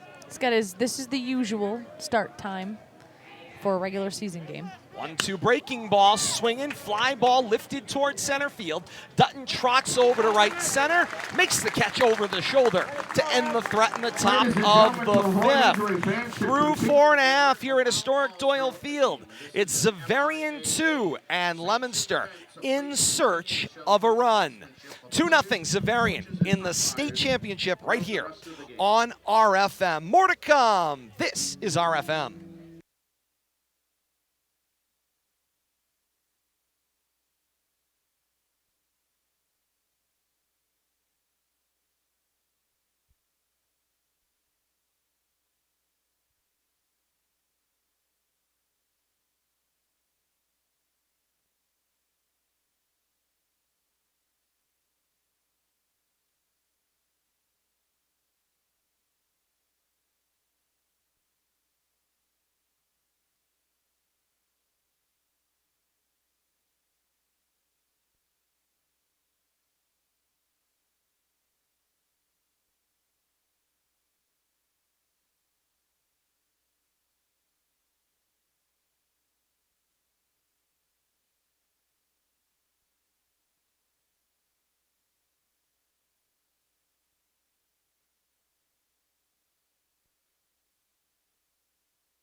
Public address announcer Dick Tucker's bottom of the 5th inning stretch are in that transition, playing the Sweet Caroline here at Doyle Field and trying to get a little call and response, and all quiet leads to that point about just how tenuous, Kate, this crowd feels. And I've seen people from Franklin. I see Shrewsbury behind us. Obviously, you've got your fans from Leominster, Xaverian as well, St. John's. I've seen just a scattering of the baseball community descending here on Doyle Field for the state championship. Every single person that I know that has seen a baseball game and enjoyed it, I think they're here. It certainly feels like it. And here we go. 7, 8, 9 due up in the bottom of the 5th for Leominster. Feels like this is the moment they need, and Durkin sees a called strike one. Swinging on the 0-1 pitch, lifts this one toward right field. Trotting in after it is Ciampa, who gets to it and makes the catch for out number 1. Easy fly ball right there. Leominster is desperate for a leadoff batter to get on base, or somebody with, no outs or 1 out. They need something to really spark the creativity on the base path. They're going to need to make some offense happen here. And that has generally been the challenge. Nico Martinez comes to the plate. Grounded out to short in his first at bat in the 2nd. This one is fouled up and out of play. Count goes to 0-1.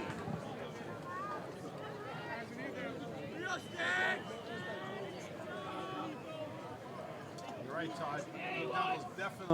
Definitely in need. Blue Devils definitely need a base runners here. Chasing one. He mentioned one swing of the bat, but chasing two, you got to get somebody on to get something going. 1 ball, 1 strike, the count. 1-1 breaking ball right over the heart in front of Martinez. 1-2 goes the count. Kate, getting our update from the MIAA. Everything okay? Everything's grand. Fantastic. 1-2 pitch. They happy with the crowd? There was no mention of that. I was being given instructions.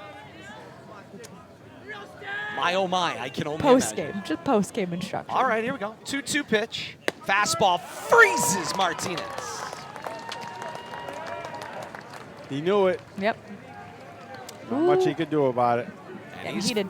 Flustered. And Leominster right now, a little off balance. A little off balance I would say from what we've seen in weeks past anyway. More so than we've ever seen. Breaking ball for strike 1 to Fava. He was caught looking in his first at bat in the 3rd. We're seeing Leominster lay off the breaking ball. That's one of the items.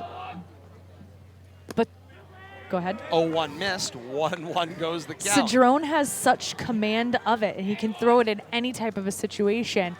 You may not see a straight pitch from him in an at bat. 1-1, that's a high fastball, fouled to the backstop.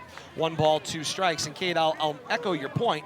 If they lay off the breaking ball, they might not have anything to swing at. That's what I mean. I mean, they might not see, a fastball in their entire at bat right there. We just saw one. They foul it off, but it becomes a setup pitch. The fastball just simply becomes a setup pitch for him to come right back at you with that breaking ball. And he's got such incredible command that it's almost as if what can you sit on? Top of the zone, can't get much good bat on it. The 1-2 pitch wide, 2 balls, 2 strikes. And to your point, Kate, when both pitches are working, you can't wait for him to go back to that pitch he needs. 2-2 off the corner, 3-2.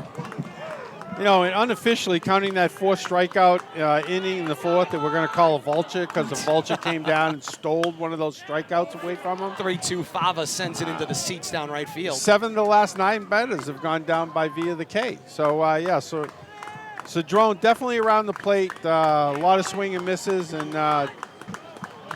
Leominster Partisans trying to work the crowd up a little bit here. 3-2 pitch. Called strike 3. Blue Devils guessing wrong.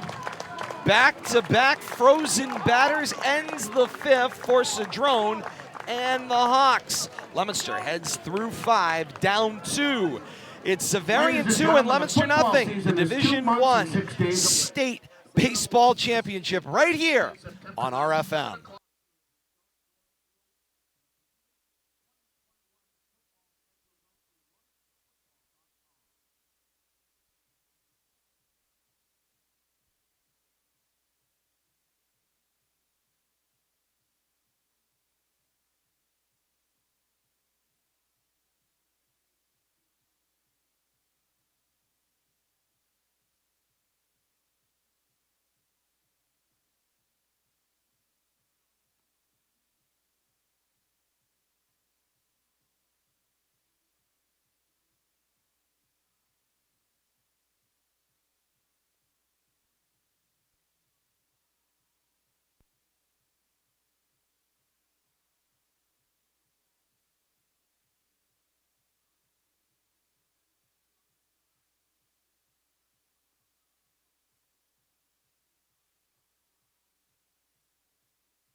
To the top of the 6th we go, and Xaverian with the lead right now of 2-0.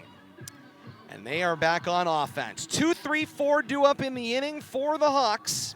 We'll have the MIAA's post-game trophy ceremony coming up right here exclusively on RFM, and we'll have that wide first to third angle for you. You'll be able to see everybody. McCarthy's first offering, it's a letter-high fastball that is driven down towards center field and falls in for a can of corn for Shawn Dutton. Matt Yes, Brinker. those were my instructions, Todd. Thank you for relaying that. I just wanted to make sure everybody was on the same page. We got it. 10-4. We appreciate the great folks at the MIAA looping us in on what's going on. That's right. When we're included, It's makes life good a lot things. easier. We like being included. Thank you. First pitch, a ball off the outside corner to Bricker. Bricker walked stranded at third, then caught looking in the third. Uncharacteristically quiet for him tonight. 1-0 breaking ball. That's strike one. A couple of big extra base hits in the semifinals. Bill Thomas, we were talking about it during the break, and that is this crowd just seems like they want something to cheer about. They just haven't had a lot to choose from. 1-1 misses outside, 2 balls and a strike. No, that name and Dirk and dive and catch. That woke some people up. But then you had the home run the very next I mean, at bat. both Durkin catches in that inning The home run didn't help, though. kind of took the wind out of the sails. The 2-1 pitch, wide, 3 balls and a strike. You do not want to lose this batter, that's for sure, if you're McCarthy, but you need to tread very, very lightly. Very dangerous hitter up to bat right now for the Hawks. 3 balls and a strike to Bricker. McCarthy ready at the chin. 3-1. Breaking ball, ball 4. What that does is it's going to put Conley in the on-deck circle, too, as it's the last thing you want to see happen. Bricker's second drawn Left walk fielder of number the day. 6, Ryan Douglas. And yeah, we've got a change. 15 comes in as the courtesy runner down at first for Bricker. Michael Oates resumes that courtesy runner responsibility. Now let's see how aggressive Xaverian gets on the base path. They've got a 2-run lead. They've got a couple of runs to play with. Ryan Douglas comes to the plate. First pitch strike, the steal on the pitch, the tag, out at second base. Close play there, but gets the call. Umpire right on top of it. That is a great tag made out there. Looked like Sabatelli covering. Got it and gets the tag. It was called strike at the plate. Count is 0-1 on Douglas. What a great play, and nice job by the umpire to wait on that one, see the whole play, and report out his call. 0-1 the count at the plate to Douglas. Breaking ball then misses, 1 ball, 1 strike. I can tell you the first base side of the crowd was not loving that last play. They didn't have the angle. 1-1, lofted to the backstop foul. Bill Thomas, that's why we love you. They didn't have the They angle. didn't have the angle. 1 ball, 2 strikes the count. It's a caught stealing for out number 2. Woke the crowd up a little bit. Can Leominster build off of that? That's the question. Defensively, this has been a gem. Indeed it has been. 1-2 with 2. Lofted up and out of play right side. We'll have another 1-2 offering to Douglas. The performance from McCarthy is going to look unusual in the sense that there's a walk and a run scored in the first, then the big home run in the fourth, but otherwise, a whole bushel of strikeouts to go with that, and just no run support to this point. The 1-2 pitch again. This one lifted down the right side. Durkin thought about it, but that's into the seats.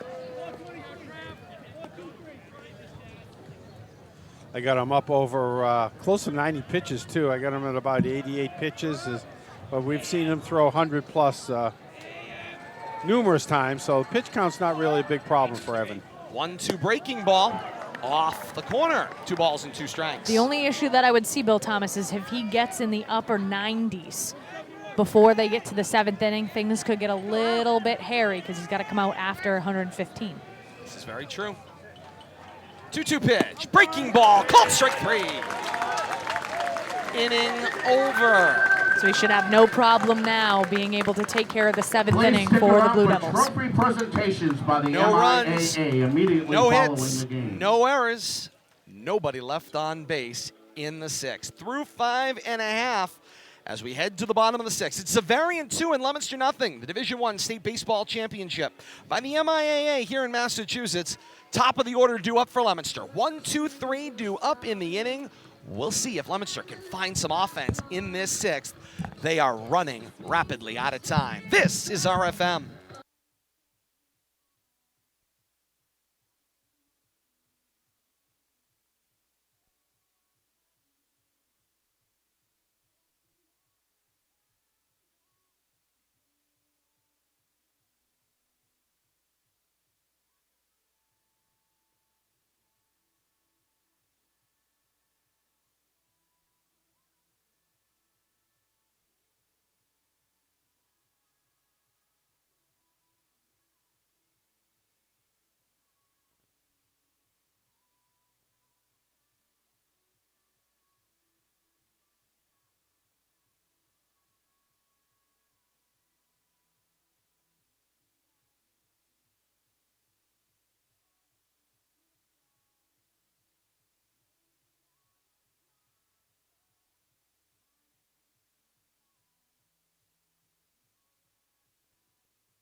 Bottom of the sixth inning, top of the order for Leominster. 1, 2, 3 due up in the inning, and Leominster badly needs somebody to crack a joke. They need to loosen up a little bit here. That has been to their success throughout the years, having a little bit of a lighter mentality. Somebody needs to get on. Somebody needs to be able to then, do something to lighten the mood up there right now. Feels heavy at the moment here in the bottom of the sixth. We're going to get a spark by somebody. This is the player you want up there. Flew out to short, grounded out to short in his 2 at-bats. Swinging at the first pitch, pulled wide of third. 0-1 goes the count. I think we saw Tyler fall in the hole. 0-2 his first 2 at-bats. He's not wasting any time to this at-bat. Cedrone looks over the glove. Brings a 0-1 pitch, fouled back. 0-2. 0-2 to Smith. He is already ready to go. He is all business right now. He is locked on that release. Here comes that 0-2 offering. Makes contact, lofts it to the right side of the field. Over for it is Fleckner at the edge of the infield to make the catch for out number 1. Now, give Cedrone a lot of credit there, keeping Tyler Smith, not a strong swing right there. Kind of putting the bat on the ball, easy pop up to the second baseman. And Shawn Dutton comes to the plate. Doubled and retired at third base in the first. Caught looking in his next at-bat, and first pitch swing, he lofts this one out of play. 0-1 goes the counts. Seeing the Blue Devils doing a lot of flat-footed swings. They're not sure whether to attack the ball or wait for that curveball. 0-1, waved at harmlessly. 0-2. Cedrone doing a good job keeping the Blue Devils hitters off balance. This is every bit the defensive and pitching battle that we expected. 0-2 pitch, Dutton gets contact, sends this one towards short. Foley drifts into shallow left and makes the catch for out number 2. A couple of flyouts to the middle infield, and here comes McCarthy to the plate, having to consider maybe he's going to start the spark. Reached on a fielder's choice in the first and then was stranded. Struck out looking in his last at-bat in the 4th. Limited sample size in this one. Breaking ball for strike 1, and 0-1 goes the count, and the guessing game continues. 0-1 from Cedrone. Wide on the fastball. 1 ball, 1 strike. Blue Devils are not going to get their way on any free passes from Cedrone. I don't have him for a walk today. I believe you're right. Spot on, Bill Thomas. 1-1. Line drive, back up the middle and into center field for a single. Little 2-out fun. Earn your way on base when you're facing this pitcher. So McCarthy will seemingly get lifted for the courtesy runner. Connor Bolak is the courtesy runner for the pitcher. Well, I've seen no movement from Coach Barnaby. And he shakes his head no, it appears. So he's going to choose to keep McCarthy in. He can pull that courtesy runner whenever he likes. Tony Savatelli, Nick Garcia at the plate, sees a first pitch for a strike.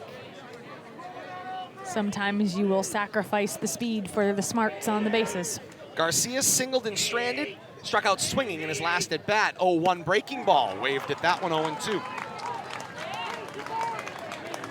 No balls, 2 strikes, bottom of the 6th, 2 outs here. Leominster chasing 2, down to 4 outs.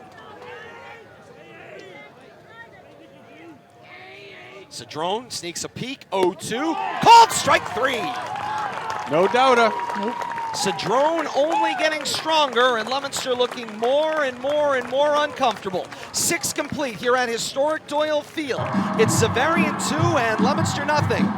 The State Baseball Championship proceeds to the top of the 7th inning. When we come back, this is RFM.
As we enter the top of the 7th inning, MIAA Division I State Baseball Championship in 1-day delay here on RFM, and it's great to have you along with us. A real honor and privilege to be here to call this exciting action.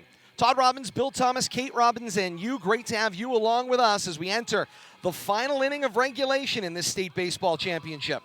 Leominster riding an 18-game win wave. Xaverian riding a similar wave of 14 straight.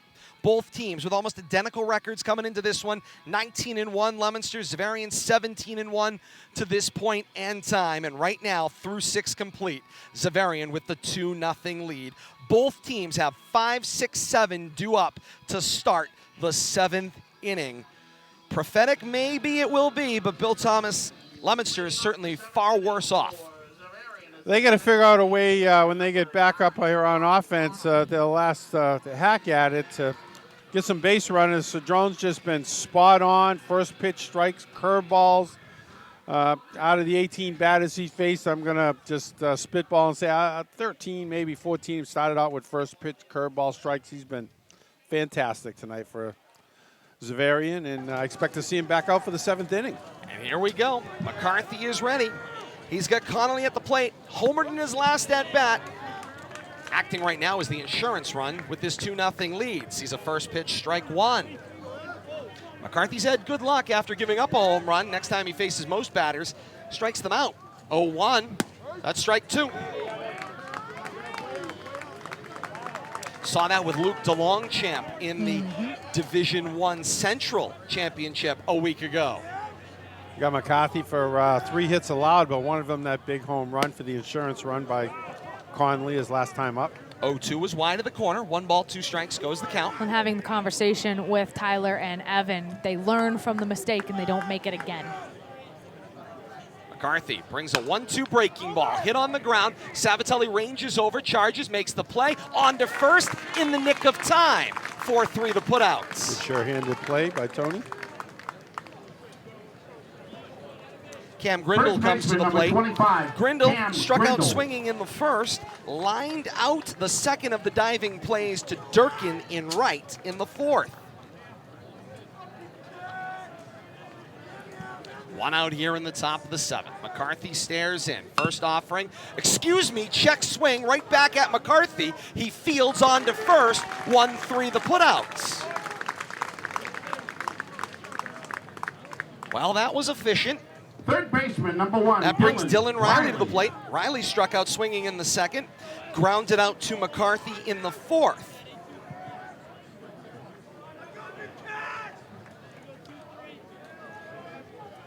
McCarthy readies. First offering, swinging.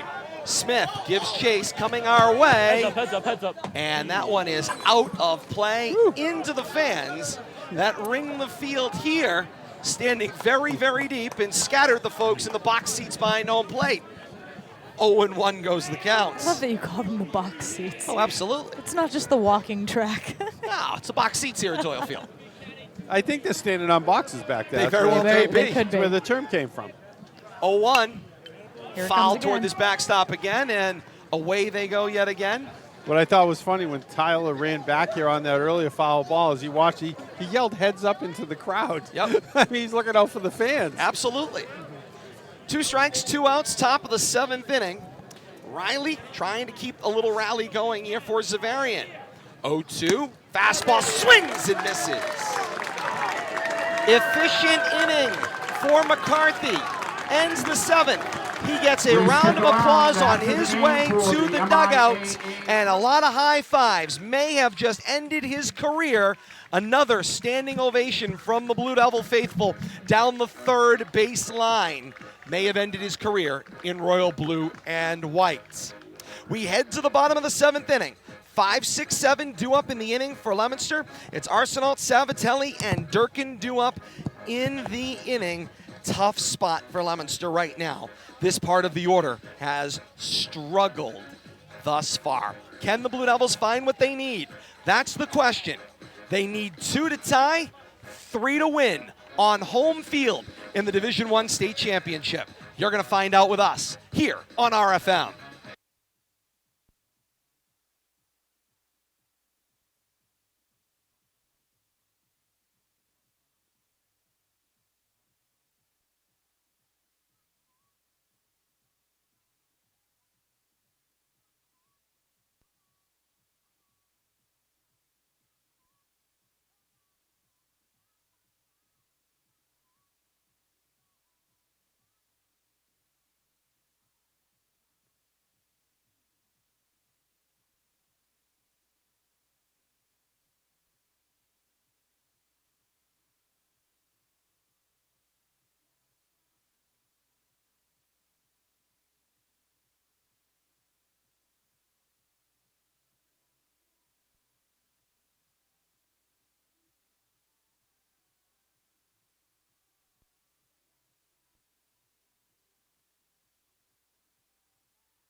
And here we go to the bottom of the 7th inning in the Division I State Baseball Championship. Xaverian, champions of the South in Eastern Mass, had to win a whole lot more games to get here in front of a huge crowd here at Doyle Field.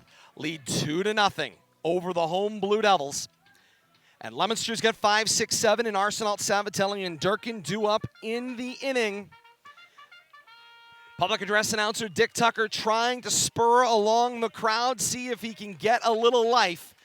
Best crowd I've seen at a high school sporting event, maybe in more than just the COVID years, Bill Thomas. This might be the best crowd I've ever seen here at historic I couldn't Doyle agree Field. more. I've seen a lot of baseball games here with the Dirt Dogs and the high school games. Arsenault first pitch, cut on and missed. Bravehearts last year, and you're right, Todd and Kate. Great outpouring of support. I think both teams, I wish we could figure out how many traveled, but I'm guessing a good portion of this crowd are visiting Leominster for the first time. Add Neshoba baseball as well. Saw them over there. Another breaking ball reached and fouled off by Arsenault. It's 0-2. I'd be willing to bet there's sprinkling of St. John's, They're Shrewsbury, back here, Bill Thomas. They're and back here on the Wachusett kids backstop. back Yep. there too. Yep. Indeed, there is. A lot of Absolutely. athletic directors in the And there are spread among the crowd. 0-2 pitch in the dirt, handled by Bricker. I mean, I think having this championship game in Central Mass in this setting was frosting on the cake for all the fans that love the baseball we have here in Central Mass. 1-2 pitch to Arsenal. Waved at and missed. Zadroni has been tuning up the buzzsaw all day long, and the buzzsaw continues to mow down Blue Devils. Savatelli struck out swinging in his previous 2 at-bats. Due for a breakout here. Leominster down to their final 2 outs in regulation. Breaking ball behind 0-1. Cedrone continues to be impressive, especially with that first pitch strike. Strike. Curveball for right. a strike. I mean, he is just wore that pitch. 0-2. Savatelli, no clue. 0-2 now the count. Cedrone just masterful performance up to this point. Absolutely right, Bill Thomas. When you get to this point and you're guessing and the pitcher has all the momentum, at some point a little chip is needed. 0-2. Savatelli makes contact and scatters the faithful as he sends that one toward North Main. The nice thing about this game, Todd Robbins, not Bill Thomas, Todd Either Robbins, is that one swing can get you out of that funk. Yes. It just takes one swing to get out of that funk. 0-2 pitch, fastball, missed the corner, 1 ball and 2 strikes. Thing is, Leominster needs a base runner here. Just one swing's not going to really do it for them.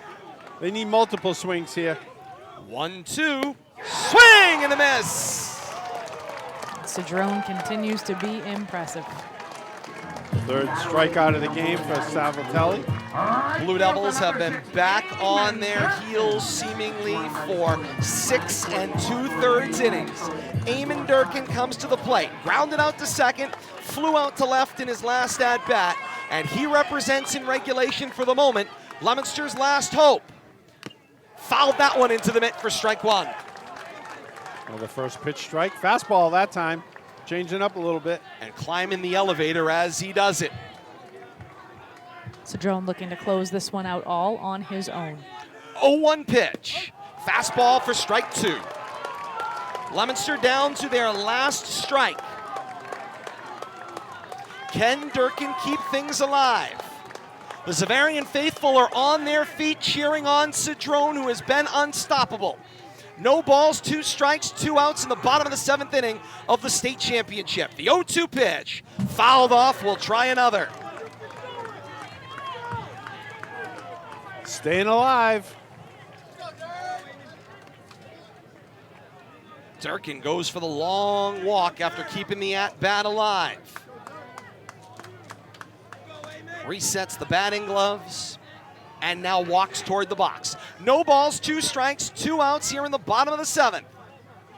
Here comes Cedrone's 0-2 pitch. Durkin swinging, sent into foul territory toward the 3rd base fence, hits the top of the fence, and will try yet another 0-2 pitch. Durkin not going quietly here in the bottom of the 7th.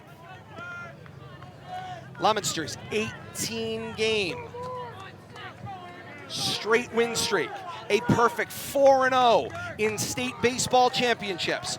All that rides on just 1 strike. Durkin resets, staring out over the glove. Here comes Cedrone again on 0-2. Laced on the ground, scooped up by Foley, up with it, high throw, and to the fence it goes. Around first, heading on into second. There's a play and a tag, and it's over. It's an out. Eamon Durkin is retired at second, and the celebration begins as Xaverian is once again the Division I state baseball champions. Tough play there on the backside of that errant throw by the shortstop. Needs to win out there at second base. Presentation momentarily here at Doyle Field. What a celebration that ensues.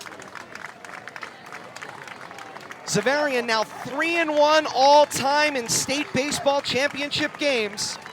They are state champions once again for the 3rd time in school history, the 1st time since 2012.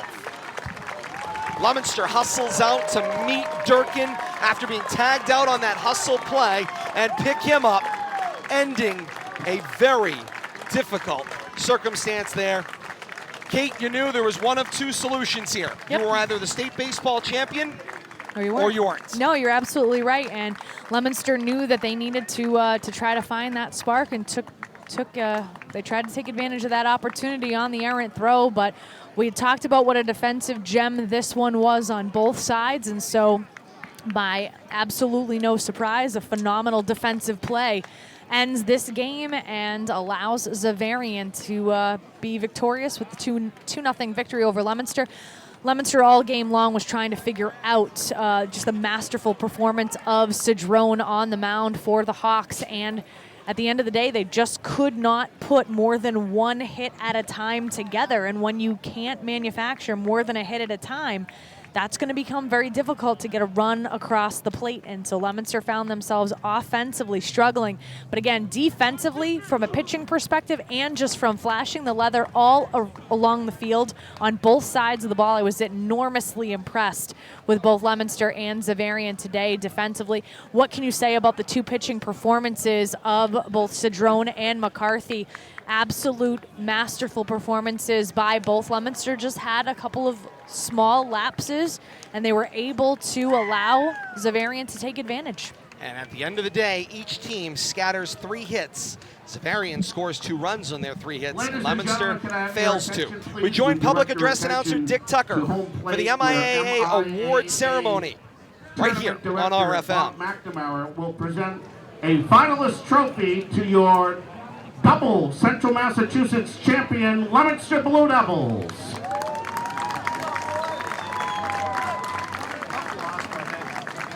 (19-1) heading into this game. A great season for the Blue Devils.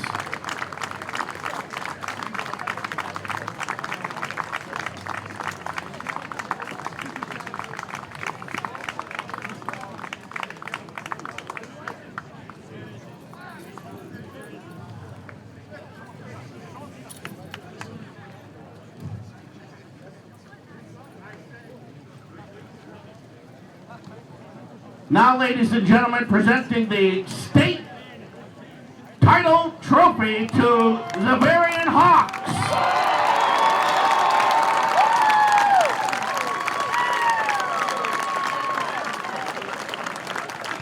Congratulations to them on a great season, coming in with 17-1. They are now the 2021 state champions.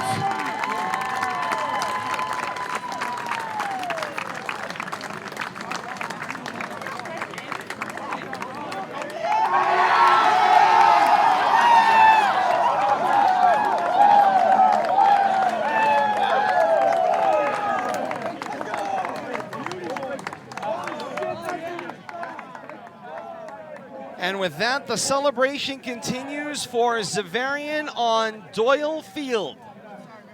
What a day. What a day. Mark Cedrone, pitcher with the win. 7 innings of work today. 3 hits scattered, didn't allow a run, didn't issue a walk. 12 strikeouts for Mark Cedrone in the complete game effort. State champions for Xaverian's Hawks. Leominster's Evan McCarthy throws a complete game, 7 innings, scattered 3 hits, 2 runs. They were all earned. Issued 3 walks and 9 strikeouts, brings his career total in Leominster to 109 strikeouts as he ends his Blue Devil career today. The picture, as you could see on your screen, the epitome of the thrill of victory and the agony of defeat. Coach Barnaby talking to his squad on the one side, reminding them of all the things that have gone well this year and all the things that they achieved. Meanwhile, Coach Jerry Lambert and his squad, they wear the medals, they carry the trophy, they earned it. They are state champions with their 18-1 overall record and an absolutely masterful performance today. A final word from Billy and Kate, and we wrap up things Diamond Side here at Doyle Field. Stay with us as we continue. This is RFM.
Oh, how the celebration continues. State Championship Baseball here on RFM. Xaverian Brothers High School, a 2-0 win over Leominster in the Division I State Baseball Championship here in 2021. Their third State Baseball Championship in school history. A 2-0 win for Coach Jerry Lambert and his Hawks. Their 15th straight victory on their way to this state title. What a game you were treated to. Hope you had an opportunity to enjoy this one on our one-day delay here on RFM. Facebook.com/Media Rivalry for the live stream. 7 o'clock, obviously, on this Tuesday. And then follow that up, or also available at 4 o'clock, 24 hours exact on the delay, to YouTube. YouTube.com, search Rivalry Family Media. Like, follow, and subscribe today. And we thank you so very much for your support of local high school athletics. Todd Robbins, Bill Thomas, and Kate Robbins roll on for our final report of the season, our final post-game report of this baseball season, and of what has been a crazy 2021-2022 athletic year as the celebration continues. Pray we don't lose power. And the trophy has just taken off into the crowd. Into the crowd, and what a celebration, and absolutely positively earned on the field today. What a treat to get an opportunity to see Coach Jerry Lambert's squad. Bill Thomas, hard to sum this one up at the end of what has been a crazy, crazy, crazy athletic year and year in the world, but we've had a front row seat to see it all, and this was the cherry on top today. Yeah, I couldn't ask for a better conclusion other than a win, but I mean, the opportunity for these kids to compete and to compete at this level and to enjoy themselves. You know, there can only be one winner, but I think everybody, the way the high school sports season ended up, successful completion and no starts and stops, and you know, no scares and a reemergence of problems like we saw a little bit earlier when we started this with our basketball and soccer coverage back in the fall and winter. But you know, just a tremendous ball game played by two tremendous baseball teams, you know, in stat for stat. And, you know, you want to start breaking down stats. And the one glaring stat is that 2 walks in the first inning by Evan McCarthy. Very uncharacteristic, only giving up 7 all year in over 50-plus innings. And one of those led to a run. And whether you only give up 1 run or 10 runs, if you don't score, basically that walk to lead off the ball game turned into be the game-winning run. And who would have thought it that you know, 3 hours later, we'd be talking about a rare walk from Evan McCarthy leading to a game-winning run, but that's what we had happen today. Indeed we did, Kate, in a very neatly contested 1 hour and 45-minute ball game, to say the least. Leominster had a phenomenal defensive performance. Xaverian, a phenomenal defensive performance. And Leominster trailed in the only category that mattered, and that was runs at the conclusion of this one. Their offense just never got started. Cedrone cut out the legs from underneath them. Well, and part of the brilliance of Cedrone, again, never allowing more than a single hit in a row. There was absolutely no momentum offensively that Leominster's hitters were able to get.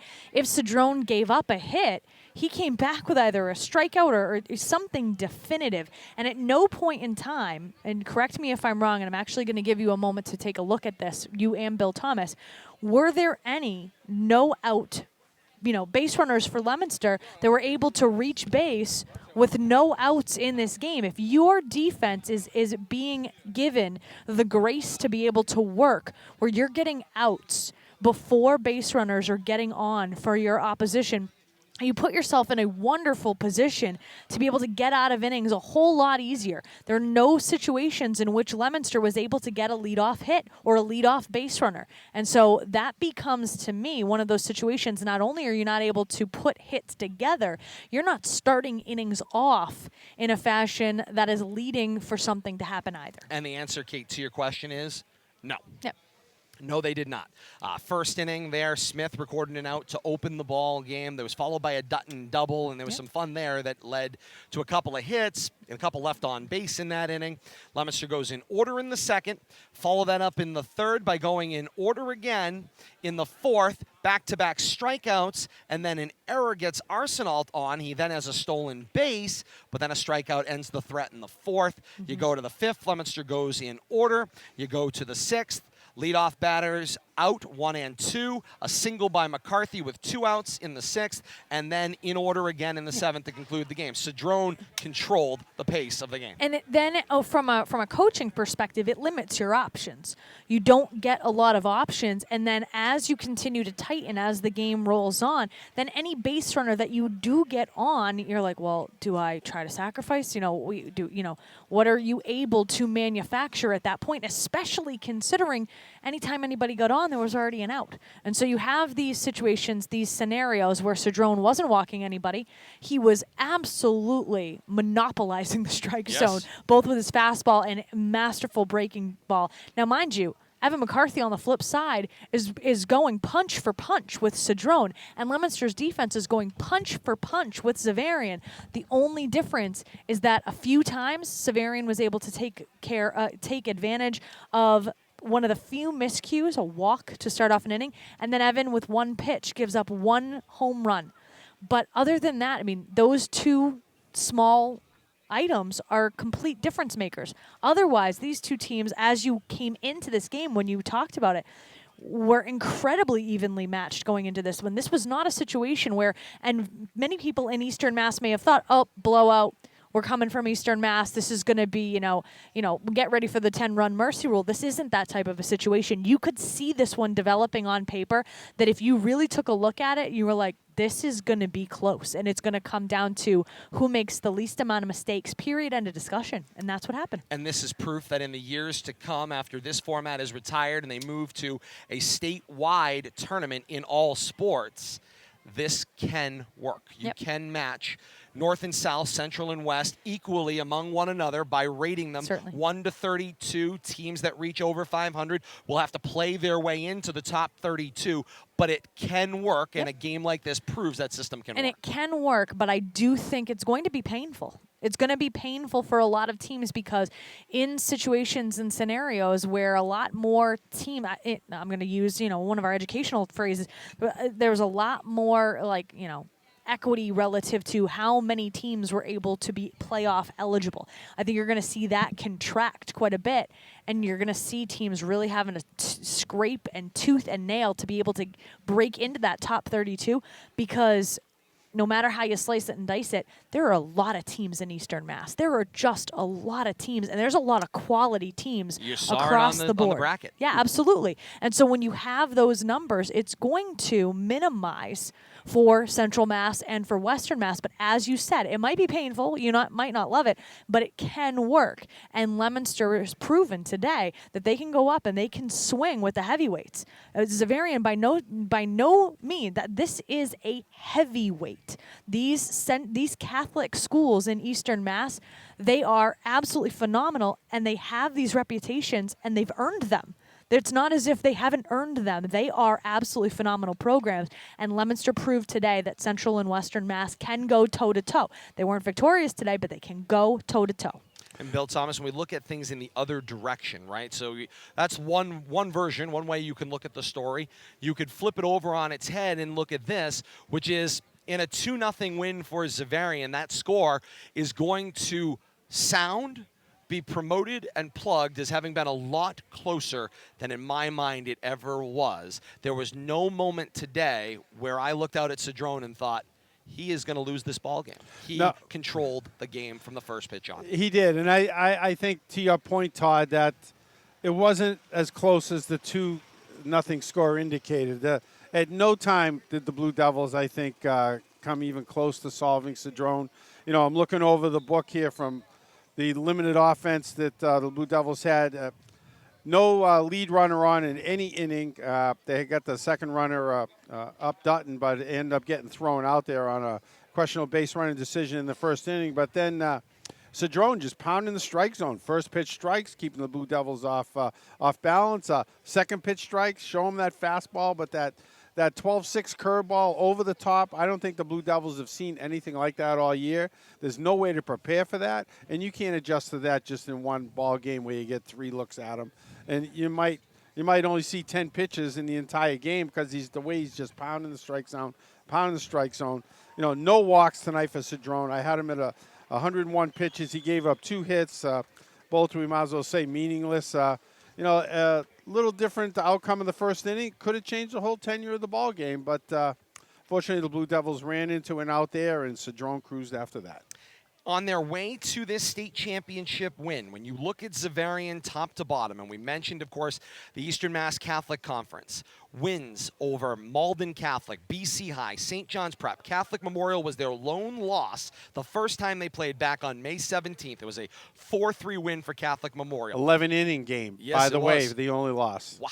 A game and a half, basically, to lose your first game. They beat St. John's Shrewsbury, a team Leominster played as a 9 seed in the Central Massachusetts portion of the tournament, 6-1 and 14-3 in their previous 2 meetings earlier this year. They beat Malden Catholic again. They swept BC High, St. John's Prep, on and on you go. And they beat BC High 3 times. And 3 times this year. St. John's Prep 3 times, too, also, I believe. St. John's Prep, yes, they did. Including in the playoffs. On their way to victory, they beat the 14th seed in their own section, the South section, the 6th seed, the 7th seed, and the number 1 seed in their section of the state in Massachusetts South. They then beat the 4 seed in North, St. John's Prep, and then the number 1 seed in Central and the tournament's number 1 overall seed, Leominster, to win the state championship. That's battle-tested for you. Compare that to Leominster's trip on the other side. The 9 seed St. John's in Central, Algonquin was the 12 seed in Central Mass. St. Paul Diocesan was the 7 seed on their way to winning Central Mass. And then they beat the number 1 seed in West Northampton. That's the difference in the makeup and the battle test coming into this circumstance. And it's not to say that Leominster played a cupcake schedule. It's just to say it's different. It is a very different format, the way things are organized now. You look at things ahead, and all of a sudden, you would have to look at those numbers and ranks, balance East, Central, and West against one another, and see where all of these teams would have fallen. It's a different track to get to this game and to get to that state championship. Yeah, and you got to remember, when you talk about the level of competition, Todd, and what it takes to achieve your goal, obviously Xaverian had a much tougher road to hoe, but they used to play in the Catholic Conference, in the Elite 8, in special tournaments. This season was a lot different for them as far as their opponents, their makeups, their tournaments. But they prevailed in the end. No disrespect to Leominster, but I think today Xaverian was the better ball team, and they showed it a little more poise.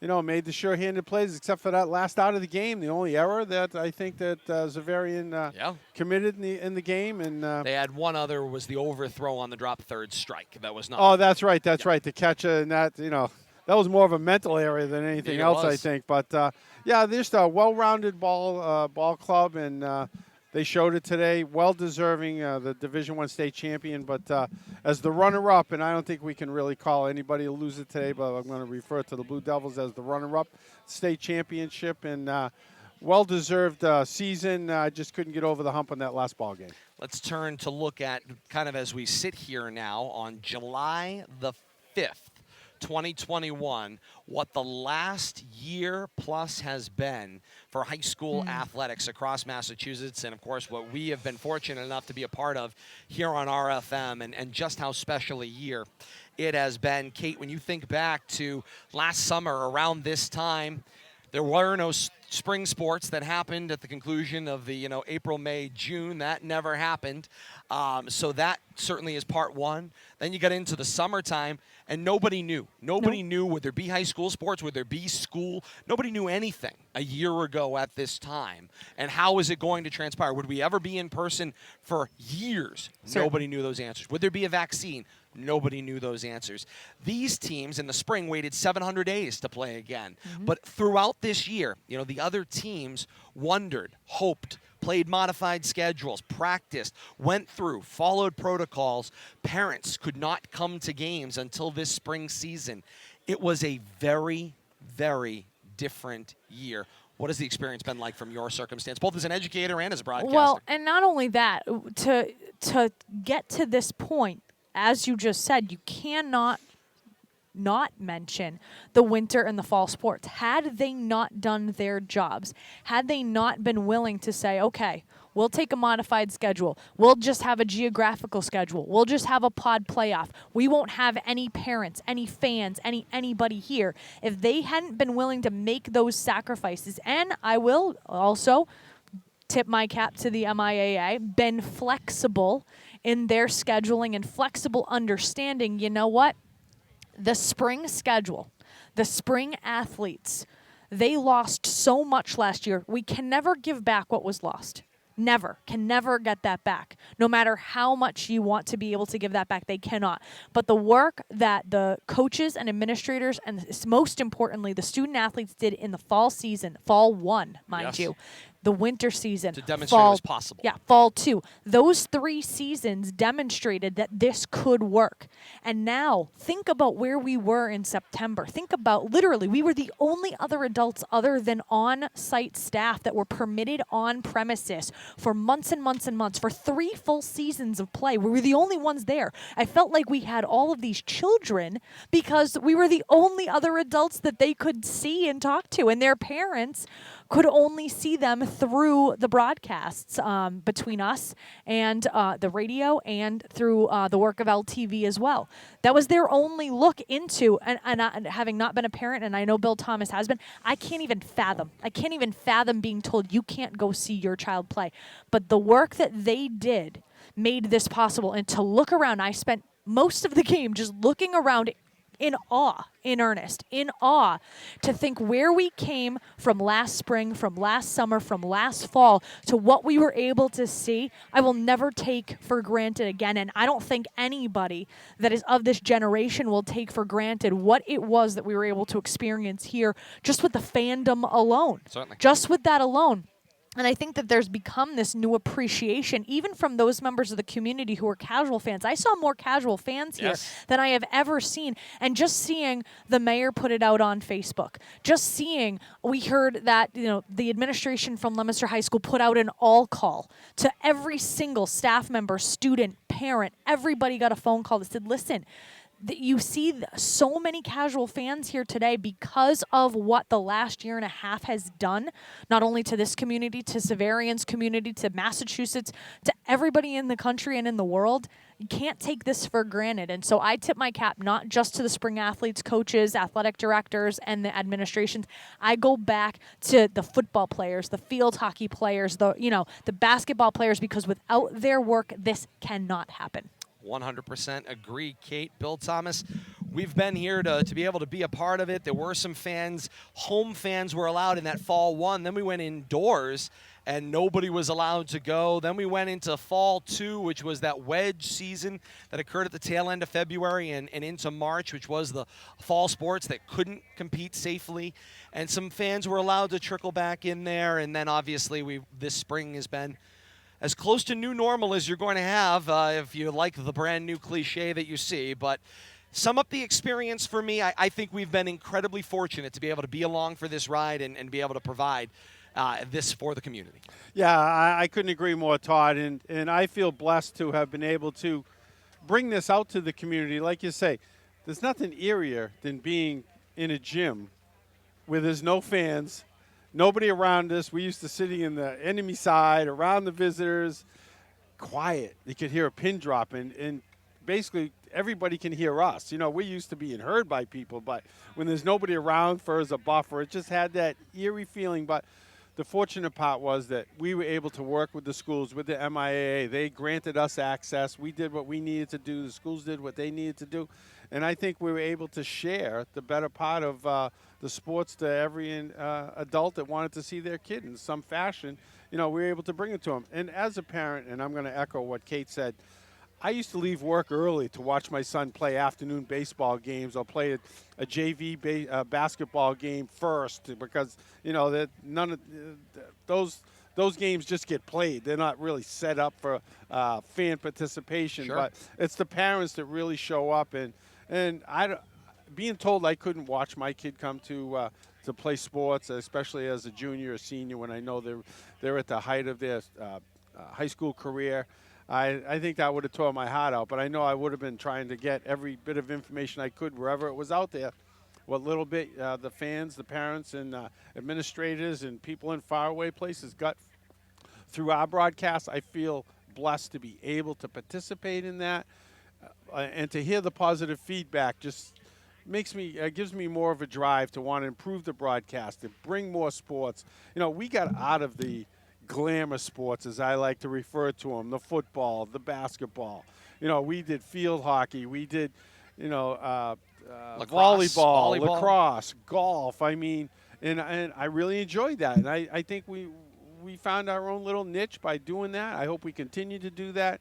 But we'll just have to see what the future holds. But once again, I just feel blessed to be working with you guys and to be able to bring the sports out to the community when it was a very difficult year for the sporting community. No question about that. We are incredibly lucky to be a part of this community and this partnership with Leominster High School Athletic Director Dave Palazzi, Principal Dr. Steve Dubzinski, to be able to come together with them, form this partnership, and to be able to bring these broadcasts out to the community when they couldn't physically come was absolutely positively awe-inspiring to be lucky enough to be a part of, and we feel incredibly fortunate to have had that opportunity to be able to bring these to you. As I lift the veil a little bit on the fourth wall, so to speak, this doesn't happen without Bill Thomas and Kate Robbins. And most know I commute to Watertown every day as a teacher. And so a lot of these earlier start times, that involved, of course, beginning earlier in the day, if Billy and Kate weren't able to get here to get the equipment set up, to get us into broadcast position, these broadcasts don't happen. So I am eternally lucky to, of course, have married my best friend, who is also willing to be a part of the broadcast, and to run things, and to have Bill Thomas, my other best friend, and our adopted family member as well, to be here and be a part of this team. I'm very lucky and glad to be here, to have shared it with all of you. Oh, I got myself a little misty there. Been quite a last year, to say the least, I think, for all of us. But what a year it has been. And thank you all so very much for being a part of this one and continuing to support Rivalry Family Media and our work here. Facebook.com/Media Rivalry. On YouTube, search Rivalry Family Media. Like, follow, and subscribe today.